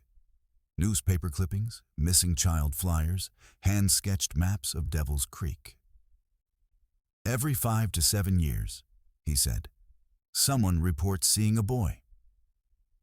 Always the same description, same backpack, same exact smile." "Why does he take people?" I demanded. The supervisor closed the folder. "We don't know if it's him, or something wearing him." He leaned forward. "If you hear him again, do not answer. Do not go back." That night, while lying in bed, unable to sleep, my radio, the one I kept in my gear bag, crackled to life. Static then. "You left me." My entire body froze. "Help me, please." I turned the radio off and shoved it across the room. 30 seconds later, it turned back on by itself. "Come back." I couldn't sleep. Every time I closed my eyes, I saw Ethan's soaked hair dripping onto forest soil. At 3:17 a.m., something tapped my apartment window. Once, twice, 3 times. My breath hitched. I slowly walked toward the curtains. The tapping stopped. I waited, hand trembling on the fabric, then yanked them open. Nothing. Just the city street. I exhaled shakily, then froze. Bare, wet footprints led from the balcony door to the center of my living room. I backed away. My radio clicked on again, speaker hissing. "You found me." I spun toward the voice. Ethan stood inside my apartment, skin pale blue, clothes dripping creek water onto my floor. His head tilted the same unnatural angle as before. "You didn't save me," he whispered. My throat tightened. "I tried." He took a step forward, movements jerky like a puppet with tangled strings. "You should have followed me." The temperature dropped so fast, my breath became visible. I grabbed my keys and ran. I didn't even look back. I moved states. New job, new number, new everything. But trauma doesn't respect distance. The psychologist calls it a hallucination triggered by stress. But hallucinations don't leave water on the floor. Every few weeks, my radio, sealed in a locked drawer, turns on without warning. Sometimes I hear splashing, sometimes crying, sometimes whispering. Stay with me. Last night, I woke to the sound of running water. The shower was on. My heart seized. I walked toward the bathroom, every step slower than the last. Steam poured from under the door, filling the hallway. I reached out with a shaking hand and pushed it open. The shower was running, no one inside. On the fogged mirror, a message was drawn with a wet finger. "Come back to the creek." I backed away, nearly slipping on the tile. Then something whispered behind me, inches from my ear. "You can still save me." I turned. Nothing there. But on the floor, bare, wet footprints led out of the bathroom and into the dark hallway. I don't know what Ethan is. A ghost, a mimic, a lure. But I know one thing. The forest doesn't lose children, it keeps them. And sometimes, it sends them back.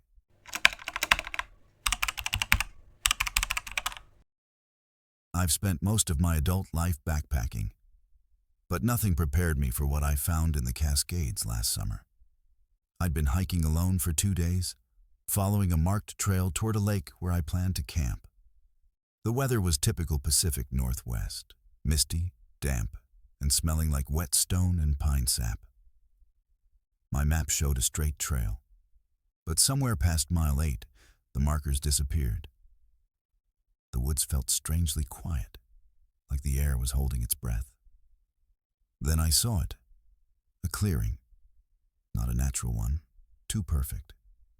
Flattened earth, 3 wooden platforms arranged in a semicircle, a fire pit built from river stones, fresh ash inside, still warm. Someone had been here just hours before.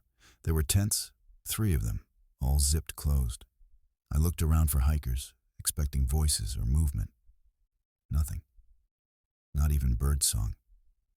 The forest suddenly felt heavier, like the trees had leaned closer. Something in my gut told me to leave, but curiosity suffocated caution, so I approached the first tent and tapped the fabric. No movement. I pulled the zipper down slowly. The tent was empty. So was the second. And the third. All 3 tents. Perfectly set up, but completely empty. And there were no footprints in the dirt, not a single one. I stood frozen, staring at the untouched dirt around the tents. No footprints, no tire marks, no sign of how anyone got there. Even the grass at the clearing's edge wasn't bent or trampled. It made no sense. I checked the fire pit again. The ash wasn't old. When I touched a charred piece of wood, it was still warm. Whoever had been here hadn't left long ago. A gust of cold wind blew through the clearing. Goosebumps rose on my arms. That's when I noticed something hanging from a tree. A trail marker ribbon, red, weathered, torn. But the strangest part wasn't the color. It was the handwriting in black marker. "You should leave before dark." My heart started pounding. This wasn't a joke. Someone was warning me, or threatening me. I scanned the tree line. Shadows bled together between the trunks. The silence was suffocating. I took a few steps backward, ready to leave, when I noticed something else, something that made my skin crawl. All 3 tents were facing inward, toward the fire pit. Not outward, not toward the trail, but toward each other, like the occupants wanted to watch each other sleep. The clearing didn't feel abandoned anymore. It felt staged, like someone was expecting me. I backed away, my instincts screaming to leave. But my map showed no alternate path. I had 2 choices: hike back 8 miles through rugged terrain, or camp here for the night. The sky turned gray and heavy. Rain was coming. I swallowed hard and set up my tent several yards away, refusing to use any of the empty ones. Night fell quickly, faster than it should have. The forest swallowed all remaining light. That's when I heard it. A zipper. Not mine. One of the abandoned tents. I froze inside my sleeping bag, every muscle locked. My fingers trembled as I silently reached for my flashlight. I clicked it on. Nothing. The zipper sound stopped completely, like someone realized I was listening. Then, footsteps. Soft, slow, circling my tent. I held my breath. 1 step, pause, another. Whoever it was moved with unnatural precision, like they were trying not to make noise, but couldn't help the soft crunch of wet leaves beneath their weight. I whispered to myself, "It's just an animal." But animals don't try to unzip tents, and they don't breathe that close. A slow, steady inhale pressed right against the back wall of my tent fabric. Someone was kneeling outside, inches from my head. I didn't move. The breathing stopped, replaced by a whisper so faint I almost convinced myself I imagined it. "Are you alone?" I jerked upright and slammed my elbow into the side of the tent, shouting, "Who's there?" Silence. No footsteps, no movement. Nothing. I unzipped the tent and burst out. Flashlight aimed, ready to confront whoever was messing with me. The beam illuminated the 3 empty tents. Still closed, still untouched. The clearing was motionless, but the ground was different. There were footprints now, a full circle of them. Around my tent, bare footprints, bare, human, feet. I followed them with the flashlight. They led toward the tree line and stopped. Not faded, not scattered. Stopped, mid-stride, as if whoever made them simply disappeared. Panic clawed at my throat. I grabbed my backpack, threw my gear inside, and started marching toward where I believed the trail was. But after 20 minutes of walking, I stepped back into the same clearing. The 3 tents. The warning ribbon. My tent. I hadn't moved at all. The forest had led me right back. That's when I noticed something inside one of the abandoned tents. A shape, sitting upright. Someone was inside now. The figure didn't move, just sat there, perfectly still. I stepped closer, heart pounding against my ribs. The tent fabric shifted in the wind, outlining the shape, narrow shoulders, long limbs. It looked like a man sitting cross-legged. I swallowed hard and whispered, "Hey, are you okay? Do you need help?" No reply. I took another step. The figure tilted its head, slowly, like a curious dog. "Answer me," I said, forcing my voice not to crack. Nothing. I reached for the zipper and tugged it open in one fast motion. The tent was empty. No person, no sleeping bag, no gear, just cold air and darkness. But the fabric was still indented, like someone had been sitting there seconds earlier. I stumbled backward, flashlight trembling in my hand. Something snapped behind me. A branch. I spun around. Too late. A voice, a whisper, right beside my ear.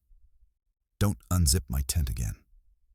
I swung the flashlight wildly, catching only trees and fog. My breath came in shallow gasps. I understood now. This wasn't an abandoned camp. It was a trap. Someone, or something, was playing with me. I stumbled backward into my tent and yanked the zipper shut. The forest around me erupted with noise. Snapping sticks, shifting leaves, movement too fast and too coordinated to be animals. It sounded like multiple people pacing around the clearing, circling. But the bare footprints I saw earlier, those were made by one person, right? I shut off the flashlight, hoping darkness would hide me. Every instinct screamed that something was wrong with this place. Then music, a soft, scratchy hum, like an old music box playing an off-key lullaby. It floated through the clearing, unnatural and discordant. I pushed my ear to the tent fabric. The melody wasn't coming from a device. It was being hummed, right outside. "Stop," I whispered, though I knew they couldn't hear me. The humming grew louder, circling my tent, a slow, taunting loop. My throat tightened as I remembered the message on the ribbon. "You should leave before dark." I stayed. Now I knew why no trails led to this clearing. You don't find this place. It finds you. I had to get out. I threw everything into my pack, ripped open the zipper, and sprinted into the trees, not caring which direction I was going. Branches whipped my face. Mud splashed up my legs. I ran until my lungs burned. When I finally stopped, I was in total darkness. No clearing, no tents, no trail, just forest.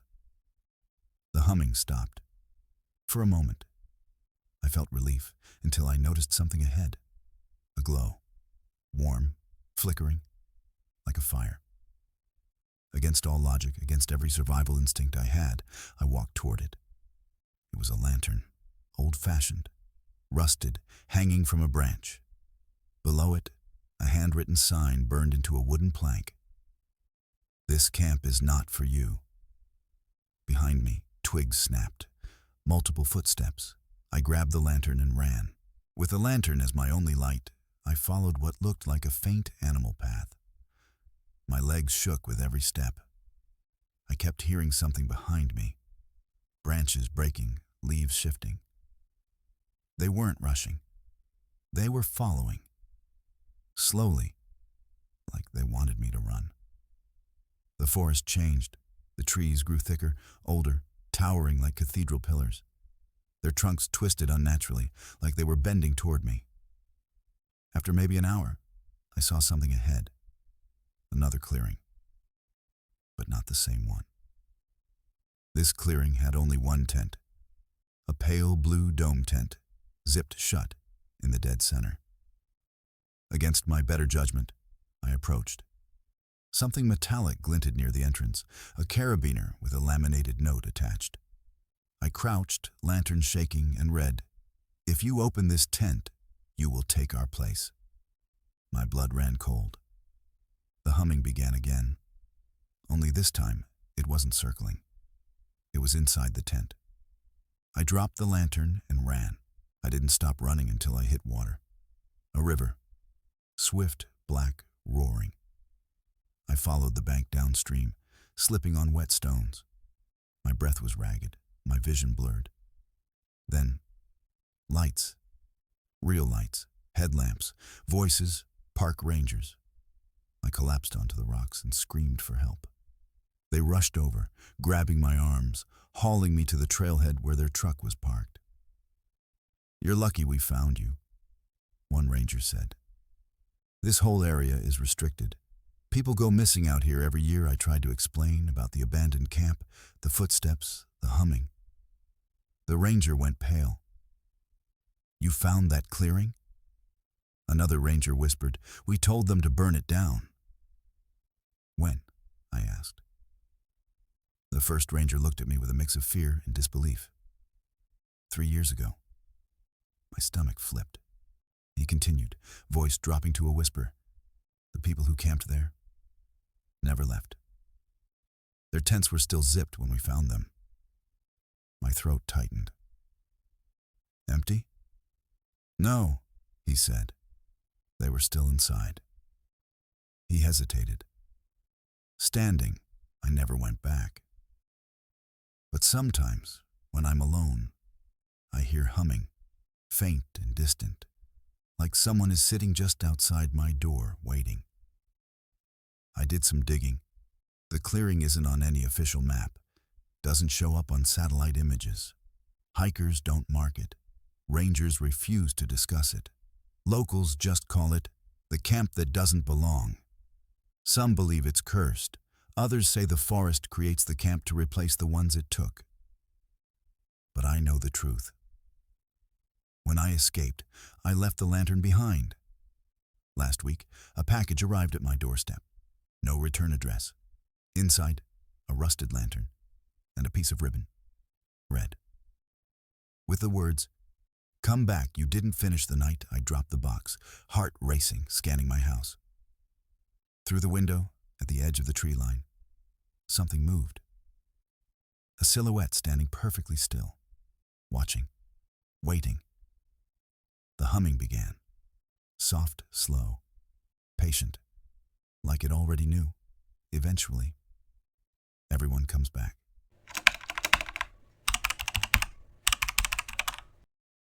It was close to midnight when I drove down the back roads of Oregon, the kind of highways that stretch for miles without a single light. My rig's headlights cut through the fog like twin knives, but even they couldn't reach far. I was tired, hungry, and desperate for a bathroom break. That's when I saw it. A faint glow in the distance. A gas station. Old, flickering neon, paint peeling off the walls, pumps rusted. The parking lot was empty except for a single sedan parked near the door. Something about it felt off.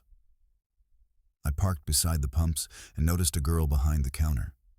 She was young, maybe 18, with long dark hair and pale skin, and she smiled faintly when she saw me. But there was no sound, no cash register, no humming fluorescent lights. The air inside smelled faintly metallic, like blood mixed with gasoline. I called out a greeting, and she waved silently, pointing toward the restroom. Unease crept up my spine. I couldn't explain why, but I had the distinct impression that this girl wasn't alone, and neither was I. I entered the tiny store, expecting the usual clutter of snacks and soda. Everything was pristine, eerily clean, as if the shelves had been scrubbed by invisible hands. The girl behind the counter didn't move from her post. She simply stared at me with those wide, empty eyes. I asked where the bathroom was, and she pointed to the back hallway, her fingers trembling slightly. Just as I turned, I noticed something outside the window. A man's figure, blurred in the fog, pacing back and forth. I blinked, and he vanished. My heart skipped. Then a sound. Footsteps inside the store, coming from the back. The girl froze, her smile fading. I thought I was imagining it. But then the door to the back room creaked open slowly, revealing nothing. Just darkness. I called out, "Hello?" and my voice echoed unnaturally. The girl mouthed words silently. "Don't look." A shiver ran down my spine. I tried to ignore it, but I couldn't shake the feeling that someone or something was waiting, hiding in the shadows, and that it knew I was there. Curiosity got the better of me. I stepped closer to the back hallway, flashlight shaking in my hand. The beam caught a door I hadn't noticed before, slightly ajar. The air coming out of it smelled foul, like mold and decay. I pushed it open. Inside was a tiny room, walls covered in peeling paint, a single light flickering above. And then I saw it, a set of footprints leading across the floor, small and delicate, not mine. The girl's voice whispered from behind me, "Leave it." But before I could react, I noticed movement, a shadow flickering across the ceiling. My stomach dropped. There was someone in the room with me. I spun around, shining the light, but no one was there.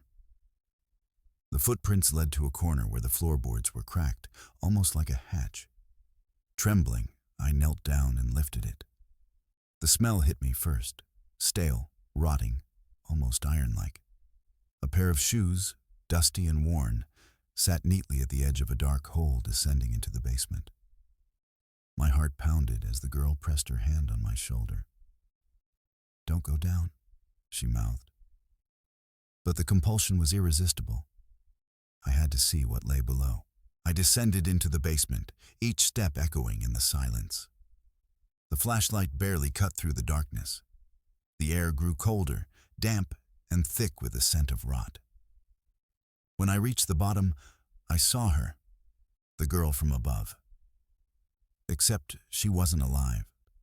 Her eyes were wide open, frozen in terror, mouth sewn shut with coarse twine. Blood had pooled around her, dark and sticky, and strange symbols were scratched into the walls around her. I stumbled back, gagging, but a voice hissed from the corner, "You shouldn't have come." I swung my flashlight.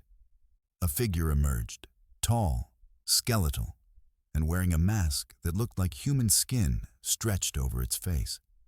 It moved unnaturally fast, limbs bending at impossible angles. The sewn girl's lifeless hand twitched, pointing at me. The thing lunged.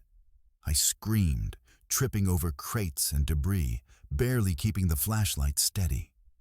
Something scraped along the wall, following my every move, as if the basement itself were alive, hungry. The girl's eyes flickered with recognition, a silent warning, but she couldn't speak. I realized then. The thing wasn't after her anymore. It wanted me. I bolted up the stairs, my lungs burning, adrenaline screaming through my veins. The door at the top slammed shut before I could reach it. I yanked it, shaking it violently. The store was quiet, too quiet. The girl was gone. I ran to the front, but the sedan had disappeared, and the neon sign above flickered violently. Something pounded from the basement below, a deep, wet, hungry sound, like bones scraping concrete. I knew I couldn't wait. I jumped into my truck and started the engine, heart hammering against my chest. The headlights illuminated. Nothing. But in the corner of my vision, I saw her again. The girl, standing silently on the side of the road, waving. Only this time, her eyes were black voids, empty, endless. I slammed the gas pedal and drove straight through the fog, not daring to look back. The highway ahead disappeared into dense fog. My truck lights barely reached 10 feet in front of me. Something streaked past the side mirrors, a shadow, human-shaped but moving too fast, too fluid. I honked. Nothing. Then the faintest tapping started on the roof, like fingers, soft and insistent. My hands shook on the wheel. I could hear whispering, almost chanting, low and layered, coming from every direction. "She waits for you." My headlights flickered. In the reflection of my rearview mirror, I saw dozens of faces, all pale, all staring. Not mine, not alive, watching. I pressed harder on the accelerator, praying the fog would end. But the fog thickened. The shadow ahead suddenly darted into the road. I swerved violently, nearly losing control. Heart in my throat, I realized the girl wasn't just haunting the store.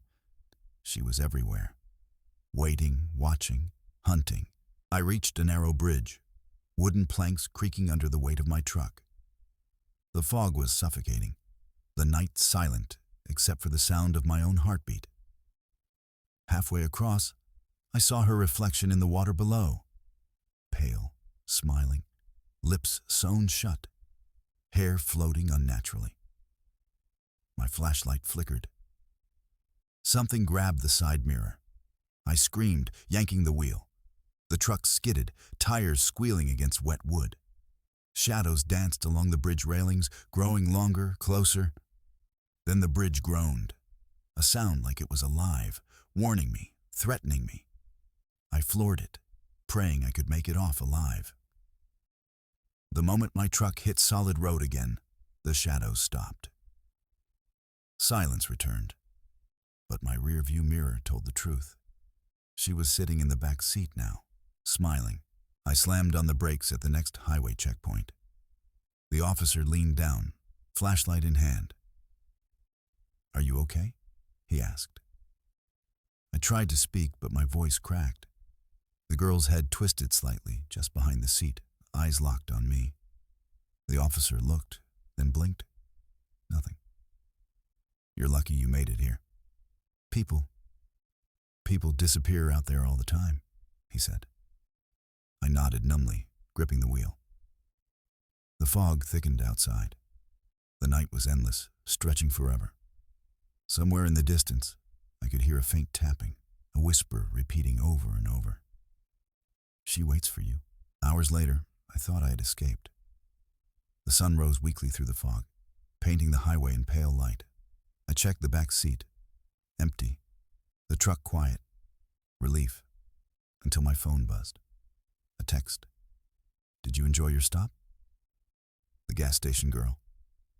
I dropped it. My hands shook. I turned slowly. The highway was empty. No station in sight. The fog had swallowed the road behind me.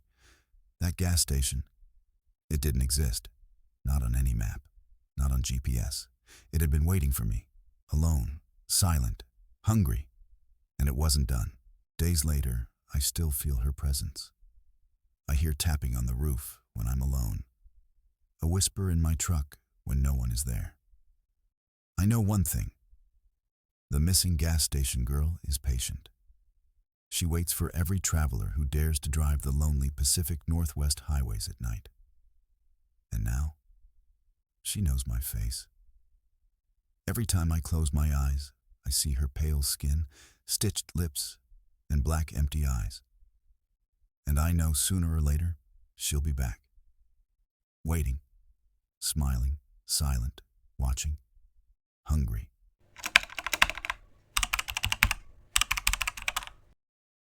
I had been driving for 14 hours straight. My dispatcher insisted I keep moving through rural Oregon, but the fog rolling in felt like a warning. Visibility dropped to nearly nothing.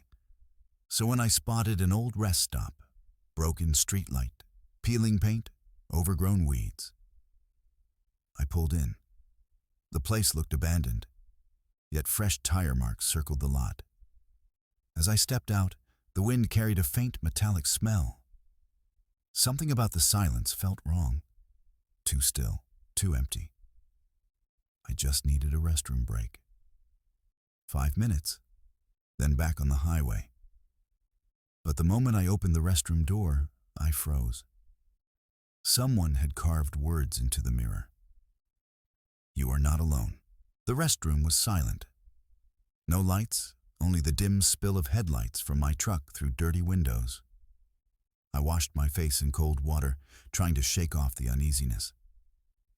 Then, thump. Something hit the last stall. I leaned down slightly to see if someone's feet were visible. Nothing. But then a whisper slid out from under the door, low, rough, as if something was dragging words out of a torn throat. "Don't leave." I backed away, my heart hammering. The whisper continued, a strained sound like breath being forced through blood. "He's watching." The words on the mirror began to drip. Slow, thick streaks of dark red. Not water, not ink. Blood. I stumbled back, my boots slipping on the wet floor. I reached for the door but heard footsteps behind me. heavy, slow. I didn't turn around. Instead, I rushed out into the cold night air and sprinted back to my truck. When I slammed the door shut and locked it, my hands were trembling so bad I nearly dropped the keys. My headlights caught the bathroom door. It slowly creaked open. A figure stepped into the light. Tall, thin, its skin pale and stretched too tightly over its bones, like it hadn't eaten in months. Its head twitched, jerking unnaturally. I turned the engine on. The figure lifted its arm, pointing directly at me, and smiled. That smile didn't belong on a human face. Too wide, too sharp. The figure mouthed the words, slow and careful. "I see you." Tires screeched as I tore out of the lot. But in the rearview mirror, I saw the pale man running, not stumbling, not limping, sprinting at full speed. And somehow, keeping up with my truck, I floored it. Speedometer climbing past 70 miles per hour. The fog swallowed everything, but I could still see him, closing the distance. His limbs bending wrong, his spine arching upward, like something else was pushing from inside his skin. My hands were shaking as I hit the radio. "Dispatch, emergency! There's someone chasing me." Static and then a voice, not dispatch. He already caught the others. I nearly drove off the road. "Who is this?" More static. Then whispering, layered voices like multiple throats speaking through one mouth. "Don't stop the truck." Suddenly, bang!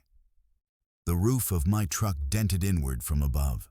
Metal screamed as claws, yes, claws, slashed the roof. I could hear scraping, tearing, that insane breathing, like he was inhaling me. I swerved hard, trying to shake him off. Screech! The creature slid across the windshield, slamming face first against the glass. I stared at it. Its eyes were hollow, its mouth sewn shut. Blood dripped from where the stitches were tearing loose. The road curved straight into a tunnel. I floored the gas. He clung to the windshield, body crawling like a spider. As soon as we entered the tunnel, wham! The sudden pressure change blasted him off my truck. He rolled across the tunnel floor, bones snapping. I didn't slow down. I just kept driving. Until I reached the other side and realized my headlights were illuminating tire marks leading back into the tunnel. Fresh ones. Mine weren't the only set. I slammed on the brakes. Something clicked in my head. The earlier tire marks at the rest stop. The voice on the radio. The warning. He already caught the others.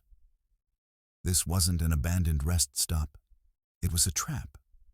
For truckers. For people traveling alone at night. This creature wasn't chasing random victims.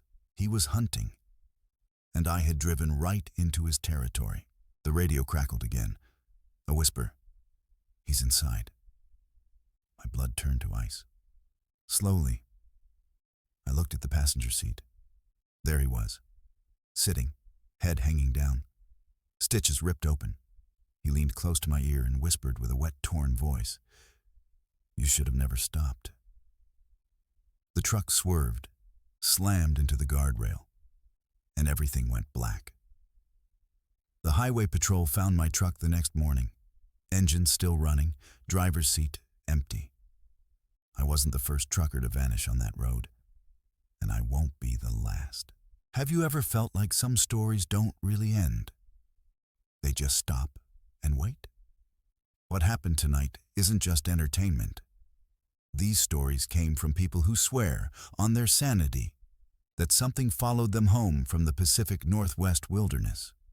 Some roads don't lead anywhere. Some forests don't want you there.